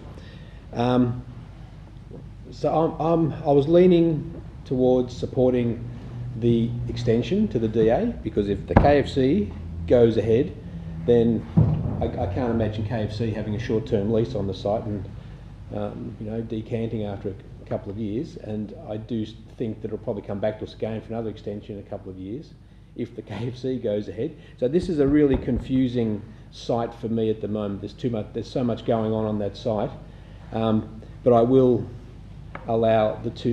support a 2-year extension to this existing DA. So I will support Alderman Briscoe's motion to approve the council recommendation. Thank you, Chair. Now, looking at the facts, for me, council has already approved this. So we have a council decision already on this particular matter. Secondly, hearing what I've heard from the developers, there were extenuating circumstances and factors that made it difficult for them in the current climate to go ahead. And so therefore it appears to me that they have presented valid reasons as to why they were not able to do what they were supposed to do within the time. Taking that into account, and the fact that if we go ahead with the changes that I initially was thinking of, and hearing what the director has said, it's going to change the whole application, as it will, go back to the drawing board. I would be happy to support that recommendation made by staff. Thank you. Thank you, Councillor Dutta. So, for what it's worth, I was getting myself psyched up to give a good, nice grandstanding speech here, but it appears that we're all on the same page here, which is good. And I'll say I agree with everything that's been said. Normally you switch sides at that point. Yeah, quite. I'll agree with. I think I agree with everything that's been said. I will add. I think, given the concerns that were raised about the previous item, and just to refer to my comments that I made on the previous item as to sort of how we've gotten in this situation, we do have an odd circumstances where we have effectively two applications for the same site on the same night that we're discussing. So we do have I suppose a choice that we were able to make. And if the committee and by extension the council has concerns about the use of the previous proposed use of the site being a fast food outlet across the road from schools, I would think that the smart choice for us to do would be to allow the extension of this existing permit, because I think that the risk would be that if we were to refuse this, then it would end up with the possibility that the fast food outlet is what will get pursued in an appeal, and that might be what we end up getting stuck with inadvertently. But we do have something that's previously approved. I think if we were to put that requirement on them to make them go back to the drawing board and bring it into the new requirements, it might never get built, and as I said, we might end up with a developer making a value judgment. But given that we are all appearing to be on the same side on this, I'd be commending the recommendation of the officers as moved by Alderman Briscoe, and I'd hope that carries through next week in council. So all that having been said, I'll put the recommendation of the officers as moved by Alderman Briscoe. All those in favour say aye. Aye. Against say no. The ayes have it unanimously. Thank you for that, everybody. We do have a couple of more. I might, at the indulgence of the committee, ask if we can have a couple of minutes break, just so we can all refresh ourselves. 5 minutes? Yep. They will come back at 6:47 on my clock.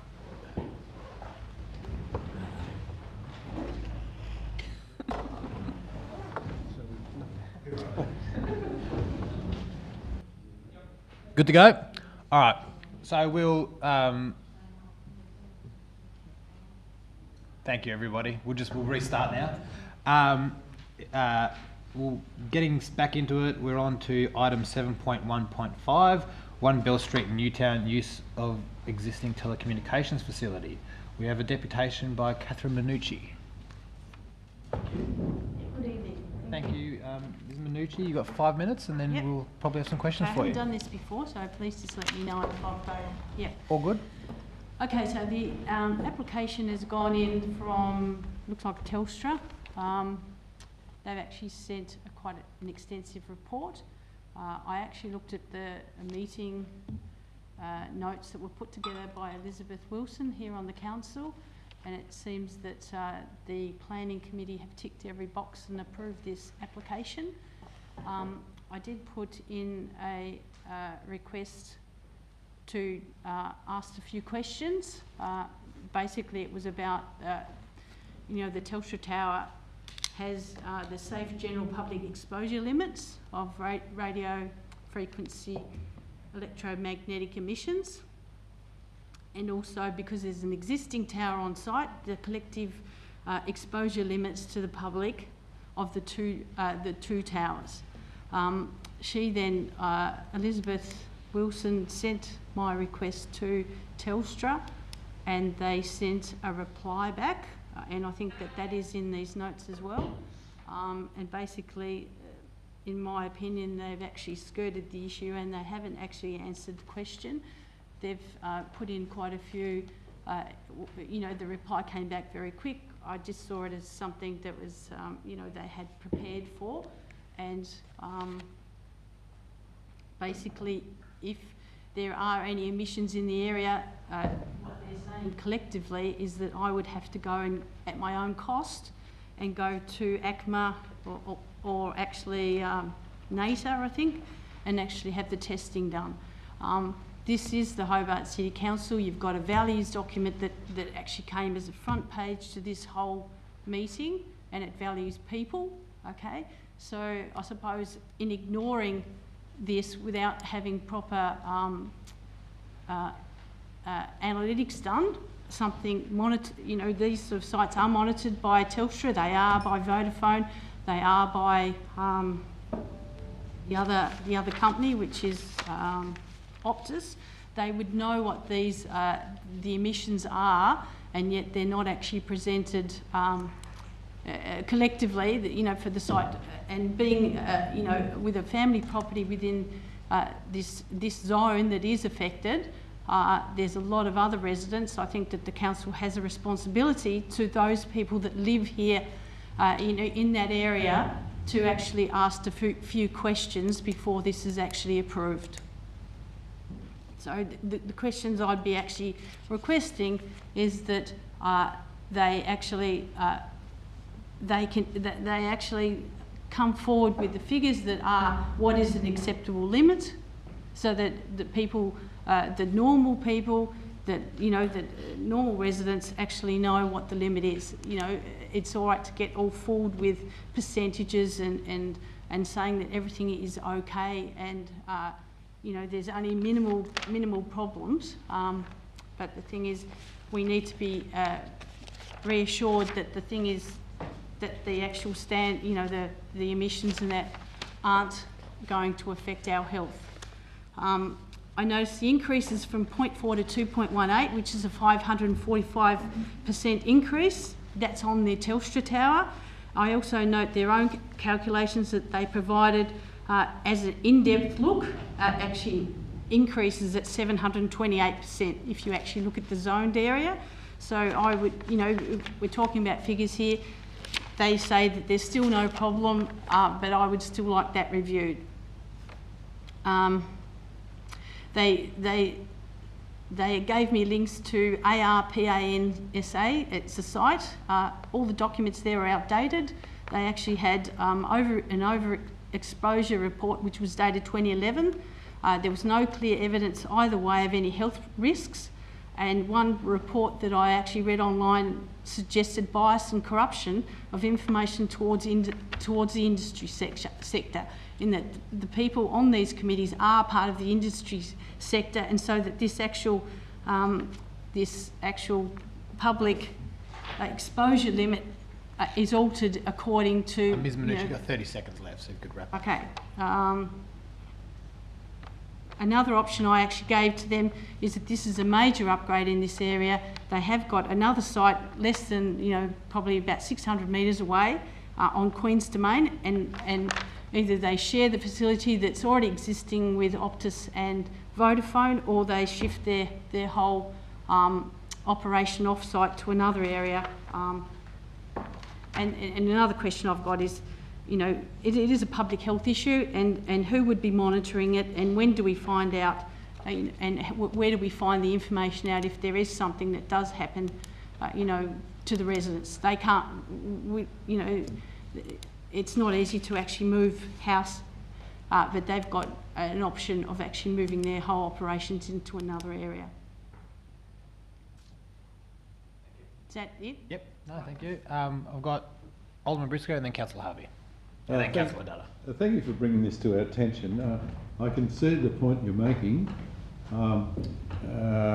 You're probably a little bit more aware of the issue than I am.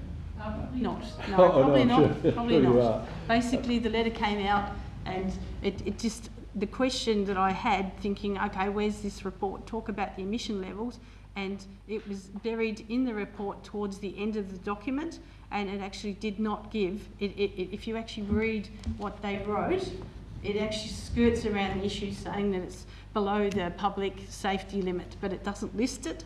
It lists sites. I've been on those sites. I can't find where the limit is, even though Telstra are actually indicating it's there somewhere. So there's a whole almost like a knotted sorry to web of interrupt you. I information. suppose it's very sensitive, but that's a question I'll ask the officers in a moment. Have you had any idea of what the limit is? I can't find it. Can't find it. Yeah, Okay. so the thing is that maybe it is there, maybe I'm not seeing it, maybe I'm not understanding it, but the thing is it would be really nice to have it in just layman's terms as to what the limit is. You know, I mean, we can talk about percentages, you know, and they can float all over the place, but we really need to know at what point does it start affecting people's health. Good. You know, I appreciate it. and Yep. we're talking about people of the, you know, Hobart City Council, the public people that you've listed in the front of your document that you actually are on your value statement. Good. Thank you very much. Councillor Harvey. Yeah, thank you. I'm just wondering what direction your place is in. Is it west of the proposed upgrade or south? Bellevue Parade, directly opposite the pole. How many? Okay, directly south of the pole in Yeah, or whatever that is. It's sort of just outside the 200 metre zone. Mm-hmm. So about 200 metres away. Just a bit outside of that. Yeah. I think that the 200 metre line probably is on the road or the bike track. Now the Bellevue Parade is actually runs almost parallel to that by about 10-15 metres. And the significance of the 200 metre zone is what? That's what they have written. They've got on their chart, which is that chart there. If you have a look, they've got a, I don't know what page that was. I could probably find it for you. So that's within a zone where They EMFs said the maximum EME emissions will be at that stage. Mm-hmm. So they actually start low, then they go to the 200 metre zone and become at their peak. You know, I'm not an expert, so I'm just I can only imagine it's to do with the height of the tower and the way that the emissions go, and then as you get further away, the emissions will actually decrease apparently. Mm-hmm. But like you're saying, you're not a specialist in this area. You're No, just definitely not. No. basing Just this on someone your that's just perceptions of yeah. risk. Yep. Mm-hmm. And I'm not here to sort of slow progress. We all live in a tech-savvy world, you know. But the thing is, I think that these big corporations, they do know more than they actually that they put down on paper. And the thing is, and what I found quite unusual was that the Hobart City Council, your planning committee, my conversation with a staff member is that that you don't have a specialist in this field, and this is not part of the planning scheme. And that we can't trust the proponents is what you're saying. I'm not saying that at all. I'm saying that you don't have a specialist in this field, and this is not part of your planning scheme. So this is not something that you look at. I was told that you actually have a telecom code, and basically, from what I can see from your own, from the report and your own notes, that only is only to do with the height of the tower and the visibility and how it looks aesthetically, which they're going to paint green. You know, with due respect, who cares? You know, if we're talking about a health risk, and then the height and the contamination report of the soil when they dig up the ground to put the pole in. So they're all the boxes that are ticked through the council, but it does not address at all the, you know, the question on what's safe and what's not safe. Okay. And Thank it you. may be safe, but the thing is the information that's provided and not being able to find the information required makes the whole process a bit questionable, if that makes sense. Councillor Dada. I like the officer's leader. Okay. Look, I'll have some questions for the officers as well.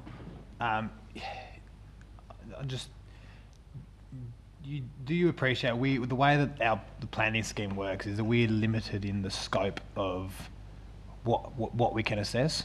Yes. So we can we're I only do understand both sides. Yeah, we're only able. It's not that like we're only able to assess certain aspects of this, and that being the physical nature of the tower. The only body that has power to assess the emissions and such of the operation. A scientist or I something would like be that. was it ACMA? Yep. That they would be the assessing body. So look, I'm just ensuring that you understand that. Just so I far do as when we make our Yep. deliberations, we can't. Yep. There's a limitation on what we can consider here. Yep. Yeah. Okay. If there's no other questions, I'll thank you for your time. We'll I'll add just something. Sure. Yeah. But the thing is, wouldn't you think that you've planned, you have approved or going to approve, that's what the recommendation is from the council, is to approve an upgrade of a Telstra tower on a council light pole that you're getting income from, okay? It's going to increase its emissions by up to, I wrote 545%, but after doing my figures tonight on the distance from the tower, it can go up to 728%. That's on the Telstra tower. You've also got another tower, which is an Optus tower and a Vodafone tower. I happen to grab an actual sheet here from RFNSA, which must be a radio sort of one of the other organisations included in the Telstra report. They have got, the other tower has got 3G and 4G for Optus, 3G and 4G for Vodafone. The Telstra tower has already got 3G and 4GX, and they're actually increasing it to a 5G.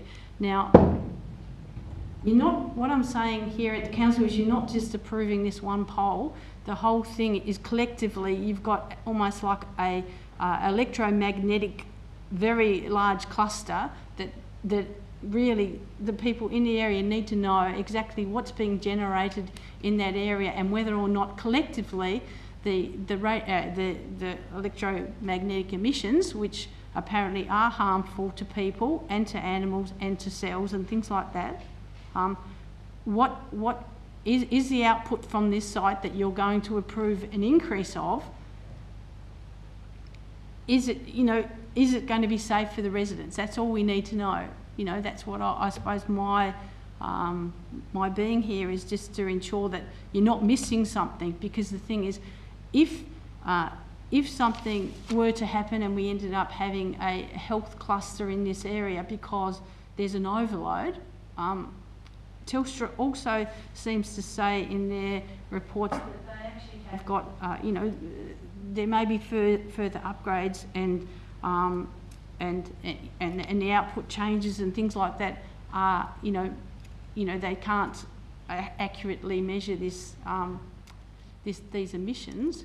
If they're doing upgrades to their tower, that's not part of the planning anymore. They're just doing, you're giving them a free rein to go and do their changes, like normal maintenance. I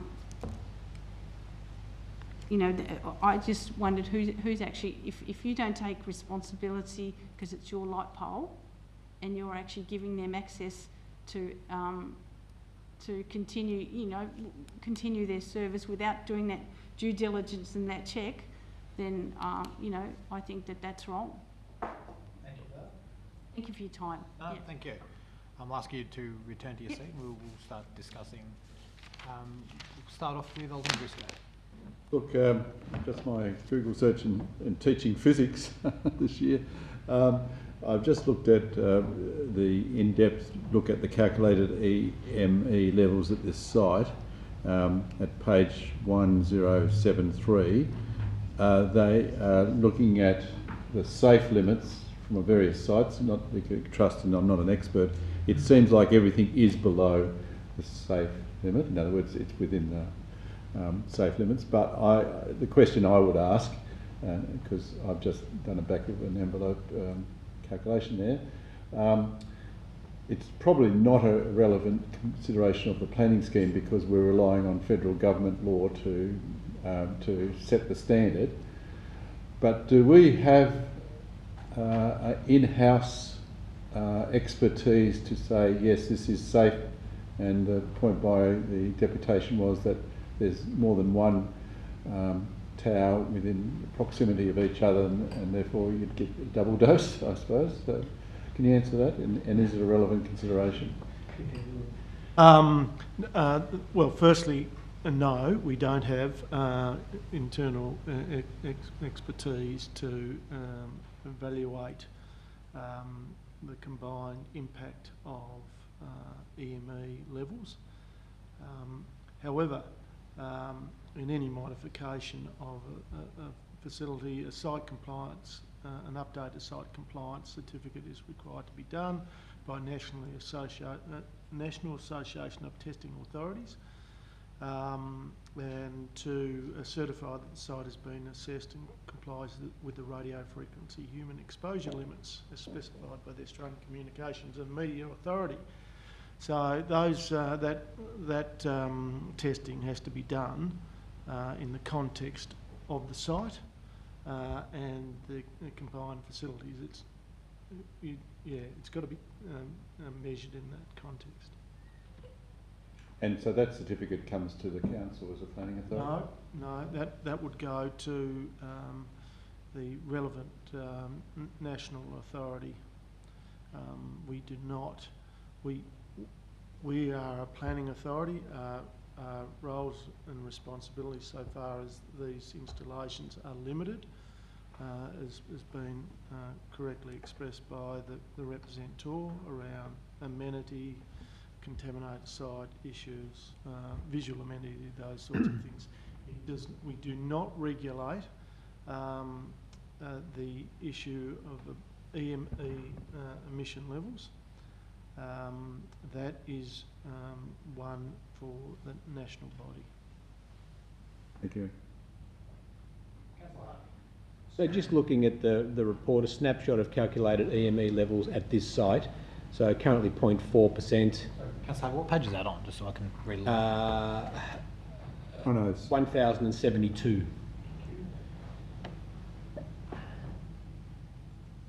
Thank you. So 0.4% out of 100 of the public exposure limit, 60 metres from the location, and then the maximum calculated of the proposed changes will be 2.8% out of 100. So, but like the director has said, this is not something we assess in the planning scheme. So, while I understand the concerns, it's not part of the assessment process. But that said, there's also towers all over the place throughout Hobart. Every street's got, 5G boosters on them, or whatever they're called. Telstra towers, Optus towers.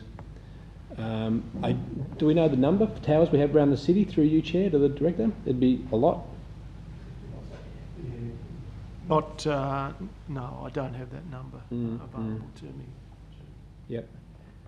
But the benefits versus the downside, we've had this debate before when it came to smart meters, the rollout of smart meters to people's houses, which is steadily moving ahead. So all houses will have those smart meters at some point in the future. And the consequences of that, there was a lot of concern about those smart meters and what the impacts might be. But that's gone quiet now. Nobody I haven't had any correspondence about smart meters for a number of years now. I'm not dismissing the impacts of EMF. I wouldn't like to be living next to a very close to a system. And a number of years ago, I did measure a substation next to a unit I was interested in living in, and I didn't live in that unit because of the EMF measurement, which was 3 times the background average. But anyway, so I do get it, but at this point we have no powers to object to this, but we should keep an eye on it into the future, just to make sure we do our due diligence with this particular issue. But for tonight's purposes, I will move the item for approval. But I do think we should note that we need to be aware of potential consequences of electromagnetic energy, because it's still a science that we're learning about. But we've been assured that this is within safe levels by the regulators. So I think we've got to take that on face value, but still keep a watchful eye on this space into the future. So I'll move the recommendation. Thank you, Councillor Harvey. Councillor Dutta. Thank you, Chair. Just a question. On page 119, attachment A, 119. 190. Yeah. 1,100. 1,000, sorry. 1,019, my apologies. 1,019, 1019. 6.8.5, and there's a statement that says, based on the results of the assessment, the site is fit for use, etc., and is considered a low risk to human health and the local environment. Now, so there is an acknowledgement in this report with regards to some impact on people's health, and it is low risk. Is that right? That's correct, Chair. And that's in relation to the contaminated site assessment. I'll just follow up. Low risk is the lowest of the risks, is it? That's a very good question. I'm not. I suspect so. Yeah, I suspect so too. That's been contaminated by other factors. That's correct. This is not an EME, electromagnetic emission issue. This is what that section relates to, contaminated land code. All right. Okay. Thank you. Now, I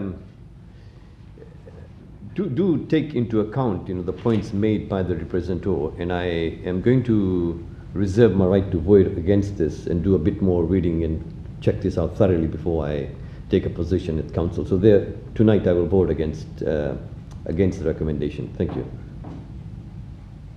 Thank you, Councillor Dutta. Look, I'll agree with what Alderman Briscoe and Councillor Harvey said. I think, and appreciate the concerns raised. I think at the end of the day, we are limited in the scope of what we can even assess here. But, and I do fundamentally agree with what Councillor Harvey said insofar as the emissions, the actual emissions themselves. Just a question to you, Director. I know tonight we're assessing this as a planning application, so we can only assess it as per that. Given this is on a pole owned by the council, does this get discussed in any other realm or committee, so given that it's using council property? As far as, because the reason I ask is tonight we were only able to assess it as a planning application. The comment was made that we do have to place a value judgment on this sort of stuff when we talk about our own property. Will that conversation happen in other committees? Well, look, it may well do. It depends on the lease arrangements that might apply to the site and to that facility. So I'm not going to comment on those. I simply don't know what the arrangements are.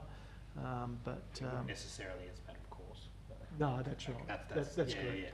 Yeah. Okay, because I think that was a fair comment as far as given that it's using our property, we do have to give some consideration to it. I don't think the forum for that is tonight, though, given that we are looking at this as a planning application, and my understanding is the scheme's worded such so as to devolve all the power in assessing the EMFs themselves to the federal governing body. So, and we do have to effectively just delegate to their expertise on this. So, look, with all that being said, I do take on board the concerns. I might, as I said, agree with Councillor Harvey on the safety of this itself. I don't have any immediate concerns about the safety of these poles, but I do appreciate that some do. And it might be one that we have conversations about in the future, but for today and tonight, I'll be supporting the motion as moved by Councillor Harvey, was it? Yes. No, sorry, once you've given your deputation, that's...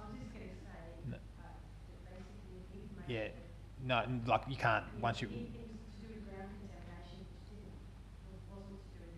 No, I appreciate that, thank you.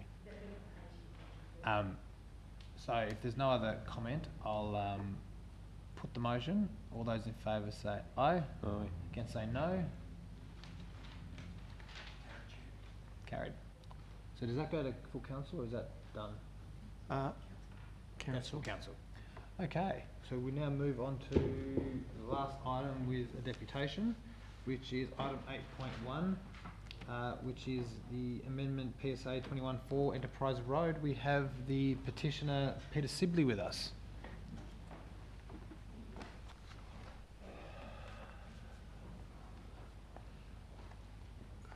Sibley, thanks for being... Let's go back one. Wait, how do you go back?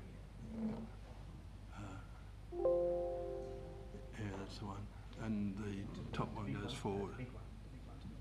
Yeah, goes forward, right. Okay. Okay. Ready to go? You got 5 minutes? Yep. And then we Thank you, some Chair. questions. I'm presenting on behalf of over 100 local residents who signed this petition to the council late last year asking the council to investigate the rezoning of 21A and 21B Enterprise Road, which you can see on the screen there, from a general residential to low density residential.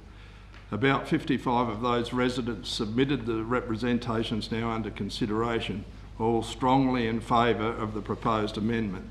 This petition for rezoning initiated by the local community was prompted by what was seen as a most inappropriate proposal to establish 20 high-density dwellings on 21B Enterprise Road. This proposal was subsequently unanimously refused by the council. The area in question can be seen on the screen labelled as 21B. The community was concerned about the very high-density industrial scale construction of dwellings on steep bushfire-prone bushland accessed by a narrow right-of-way at the end of a long, no-through road at the end of a long, narrow road network. Indeed, no other parcel of private land on a similar elevation along the northeast flank of Mount Nelson are comparable in terms of this combination. The picture on the screen also shows a dump truck exiting the private road system, shows a challenge of a high density construction in this area, and indeed there would have been thousands of those under the refused application. So I'd like to move on to the next slide, and I'd like to now look at the 55 of the 57 statutory representations which were in favour of rezoning of these properties to low density residential. 2 were neutral statutory representations and there were no opposing views. The top of these 3 issues mentioned are traffic 90%, then natural value 70%, then stormwater hazard 60%.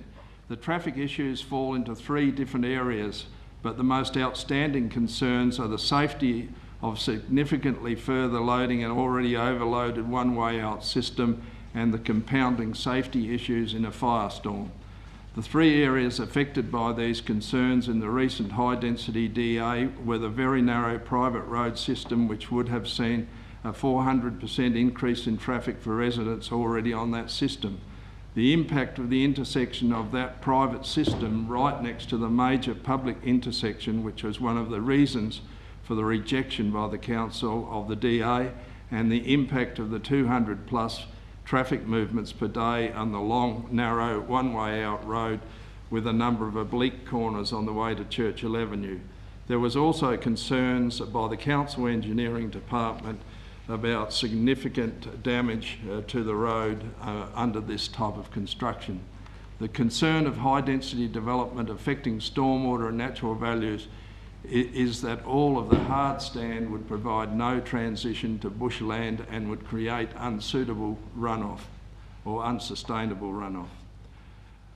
Councillors' planners showed that the rezoning to general residential was an oversight arising from the planning changes made in 2011 and 2015 and actually contradicts both expert advice from GHD and the Mount Nelson Planning Review and the Council's aspirations to follow the Mount Nelson Planning Review in 2006, recommending that the zoning should be low-density residential. It is noted that the current report before the Planning Committee recognises that low-density rezoning should assist with, and I quote, containing hazards management within the site, reduce stormwater impacts. It is agreed zoning may lessen visual impacts of future development, likely to be in keeping with the character of the area, and provide a transition to the vegetated ridgeline and provide potential habitat for threatened species. We agree with all of these observations. Part of the Council's rejection of the proposal for 21B was indeed, and I quote again, elements of the proposal would cause an unreasonable loss of amenity by visual impacts and incompatibility with the surrounding area. Finally, I would like to refer you to the third slide, if it'll come up. No, it didn't. Right, there we... No, wrong way. Go forward. Yeah. You got 30 seconds left, so if we could wrap this one up, please. Finally, I'd like to refer you to the third slide that provides a summary of on what basis this land was sold and bought. You will note that it was advertised as 21B Enterprise Road being suitable for 4 houses and 21A being suitable for 8 houses maximum.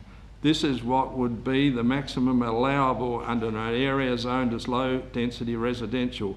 Clearly the vendor thought that this was the only appropriate development, otherwise he would have advertised it for the possibility of more dwellings in order to gain more value for his land. Once again, I'd like to thank the Council Planning Committee and its officers for their diligence through this whole saga. Well, do you have any questions? Councillor Harvey and then Councillor Dutta. Look, thank you for your presentation and the depth of knowledge and understanding that you've presented to the Council, I think, a number of times now. But yeah, the local community seem to have made their voices well and clearly heard, and the process has continued on. So anyway, I just wanted to make a comment and I'll ask my question to the Director. Councillor Dutta. Yeah, thank you, Chair. I was similarly going to commend your presentation and the amount of work you've done and the detail and depth. So thank you for bringing this to our attention, and I'm so glad with the recommendation that's made. Thank you. Any other questions?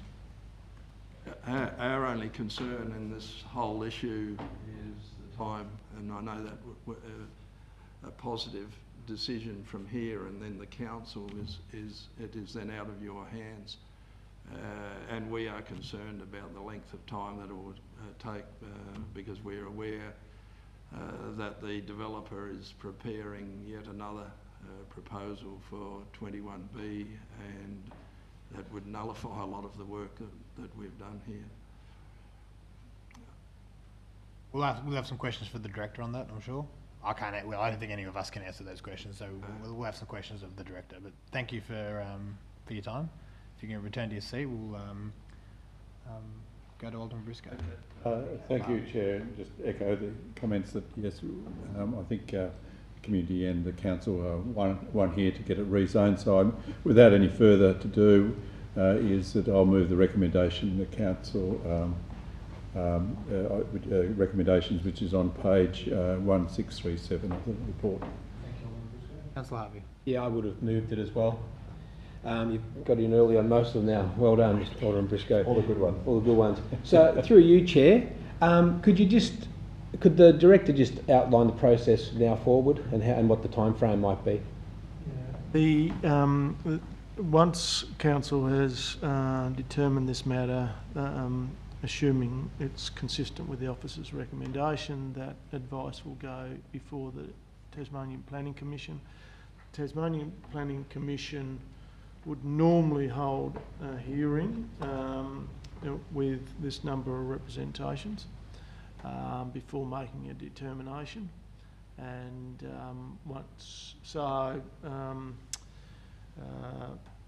in terms of the timing, it's in a matter of 2 to 3 months before a decision is likely to be made by the tribunal. The commission, rather. Thank you. Thank you, Councillor Harvey. Just very quickly, I think, and this has been said in recent times where this has been discussed, I think everybody's on the same page here, just about as far as this issue. I think my understanding has always been that this was never it was more of a artefact of changing over the planning scheme as much as a conscious decision for the area to be zoned as it was. I do remember looking at it saying, who on earth would zone it like this? That's coming from me of all people on this council. But it was not something that anyone's consciously done. It's something that happened in the transition. So I think everybody around this table, and I think everybody around the council table as well, I at the risk of preempting council, would be supporting this. So yeah, with that, I'll commend that, and I'll put the motion as moved by Alderman Briscoe. All those in favour say aye. Aye. And say no. That's passed. Very good. Thank you. They'll go to full council. Yep. Obviously. Yeah. Yes. So this will be discussed on Tuesday in full council as well. Yep. Very good. What are we up to next? 7.1.3, 136 Wentworth Street and 112 Cascade Road and 106 Cascade Road, South Hobart. Happy to move the recommendation. I think that was... I'll give it to him. Give it to him. I don't want charity. Alright, Alderman Briscoe, move the motion. Any discussion? Whilst it is converted containers, it's fulfilling a need. We all knew it was going to be temporary, but temporary could be 5 years or 6 years. So I think it's needed. We would be a heartless council to not approve this, and those container houses be moved out. So we all know that eventually, when the housing market catches up and there are more stock, that all the organisation behind this has a proposal for more permanent houses. I think they'll go slowly or go quickly or whatever. Yeah, I'm happy to support the recommendation to extend this for X period of time to, what's the date? 3 years? Effectively till June 2023. Mm-hmm. I'm happy to extend it to then. Yep. And hopefully in the meantime we do see a much faster rollout of affordable housing, social housing in Hobart from the state government, and also councils considering what their options are as well to help alleviate the housing crisis. Any other comment? Fully supported, thank you. Very good. I'll just echo what's been said already. I'll put that. All those in favour say aye. Aye. Against say no. Carried unanimously. Over to you, Joe. So next we're on to 7.1.4. Yep. 32 Commercial Road, North Hobart, partial demolition, new parking space and front fencing. Yes, happy to move it. Councillor Harvey. Sorry. Any discussion? Councillor Data? No. Going once, going twice, third time. I'll put that. All those in favour say aye. Aye. Against say no. Very good. Next we're up to 8.2, Amendment to Planning Scheme Major Projects. Let's kick this off. I'm happy to move the recommendation, knowing it seems like the concerns of the officers when I read through it seemed very valid, so how could I question that? Yeah, I'm happy to support. Any other comment? No? Very good, I'll put that. All those in favour say aye. Aye. Against say no. Carried unanimously. So next we're on to 8.3, advertising report. So moved. Councillor Harvey, any... Thank you, Chair. I'll just make comment on the visitor accommodation. It's a bit of a hot topic, obviously, at the moment. The first two items on the list have been approved at officer level. Just to let you know, there were no residential amenity issues involved for either of those applications. There was one other application which is noted for the 466 Leonard Valley Road, is noted for council, but there was no extension provided for that one, so that one has also been approved under our emergency delegation. And I think there was one other visitor accommodation which at 816 Sandy Bay Road, which will come to the council at a future round, not the next round, I don't think. Thank you. Any question, comments? If not, I'll put that moved by... Who moved it? Councillor Harvey. All those in favour say aye. Aye. Against say no. Carried unanimously. Now we're on to item 8.4, delegated decision report. I move that we receive and note that. Thank you all. Good draw. Any comment or questions? No. All those in favour say aye. And say no. Carried unanimously. We then get down to item 9, questions without notice. Are there any questions? Chair. Request for further information. Has the university provided the information requested under that? The council's request for further information to do with their rezoning of the lovely Sandy Bay campus. I'll take that on notice, but I'll have a response to you. Yes. Thank you. Any other questions? I do have one quick one, and I'm not sure if it's for this committee or another, so feel free to just bouncing off something that Councillor Harvey said about actions and stuff that council's looking into as far as social and affordable housing. I know that there was a motion that would investigate stock. I just can't remember if that was done in this committee or a different committee, as far as work that can be done or council property that could be used. I suppose, A, am I asking the right person, and B, do you know what the progress of that is? I'll take that on notice. I understand work is being done, but if that is ready, yes. Okay, so I don't have to ask it multiple times. Thank you. Councillor Harvey. Thanks, Chair. Look, I just note that the new housing minister is Julie Collins, who's a Tasmanian MP for Franklin. I was just asking a question, should we not invite the new minister in to address the council or to address the planning committee at some point to give us an indication of what they're doing with regard to solving the housing crisis?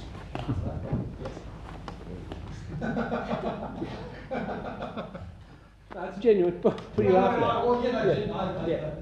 Well, is that a question? Well, could we extend an invitation to the minister to come and talk to us about, the future of housing and what the federal government's got in mind? Would that be appropriate? Are you able to move a motion? This is a question. Yeah. Are you able to move a motion from the floor to do that? I'd support it. Well, I'll put it forward as a question. Could a motion be moved from the floor to undertake the chair? Well, I'd allow it. Well, I'd be happy to move a motion that we do invite the minister to come and address the council. Yep. About housing. About housing and what the Labor Party have in mind and how they could potentially, work with the City of Hobart. Something along those lines. But an invitation to speak to us. Any comment on that? No, I think it's a very positive move. I think it's timely and it's very relevant that we have a local minister in the state. So I think it's a very, very positive motion. I'll support that. I will note that we did have a minister in the state previously as well, but I appreciate what you're saying. I'll support that as well, so I'll put that. All those And in also a favour? letter of congratulations, I guess we could add to that too, yes. Oh. Yeah. All right, now, well, Jeff, Alderman Briscoe might get upset with that. All those in No, favour? no, I think I agree with the first motion, not the amendment, but on a note talking about the amendment to it, I'm pretty sure the Lord Mayor would have sent a congratulatory Yeah, okay. email anyway. Yeah, okay, the invite then. All right. Can say no? Very good. Can I have a motion that we do that? Thank you.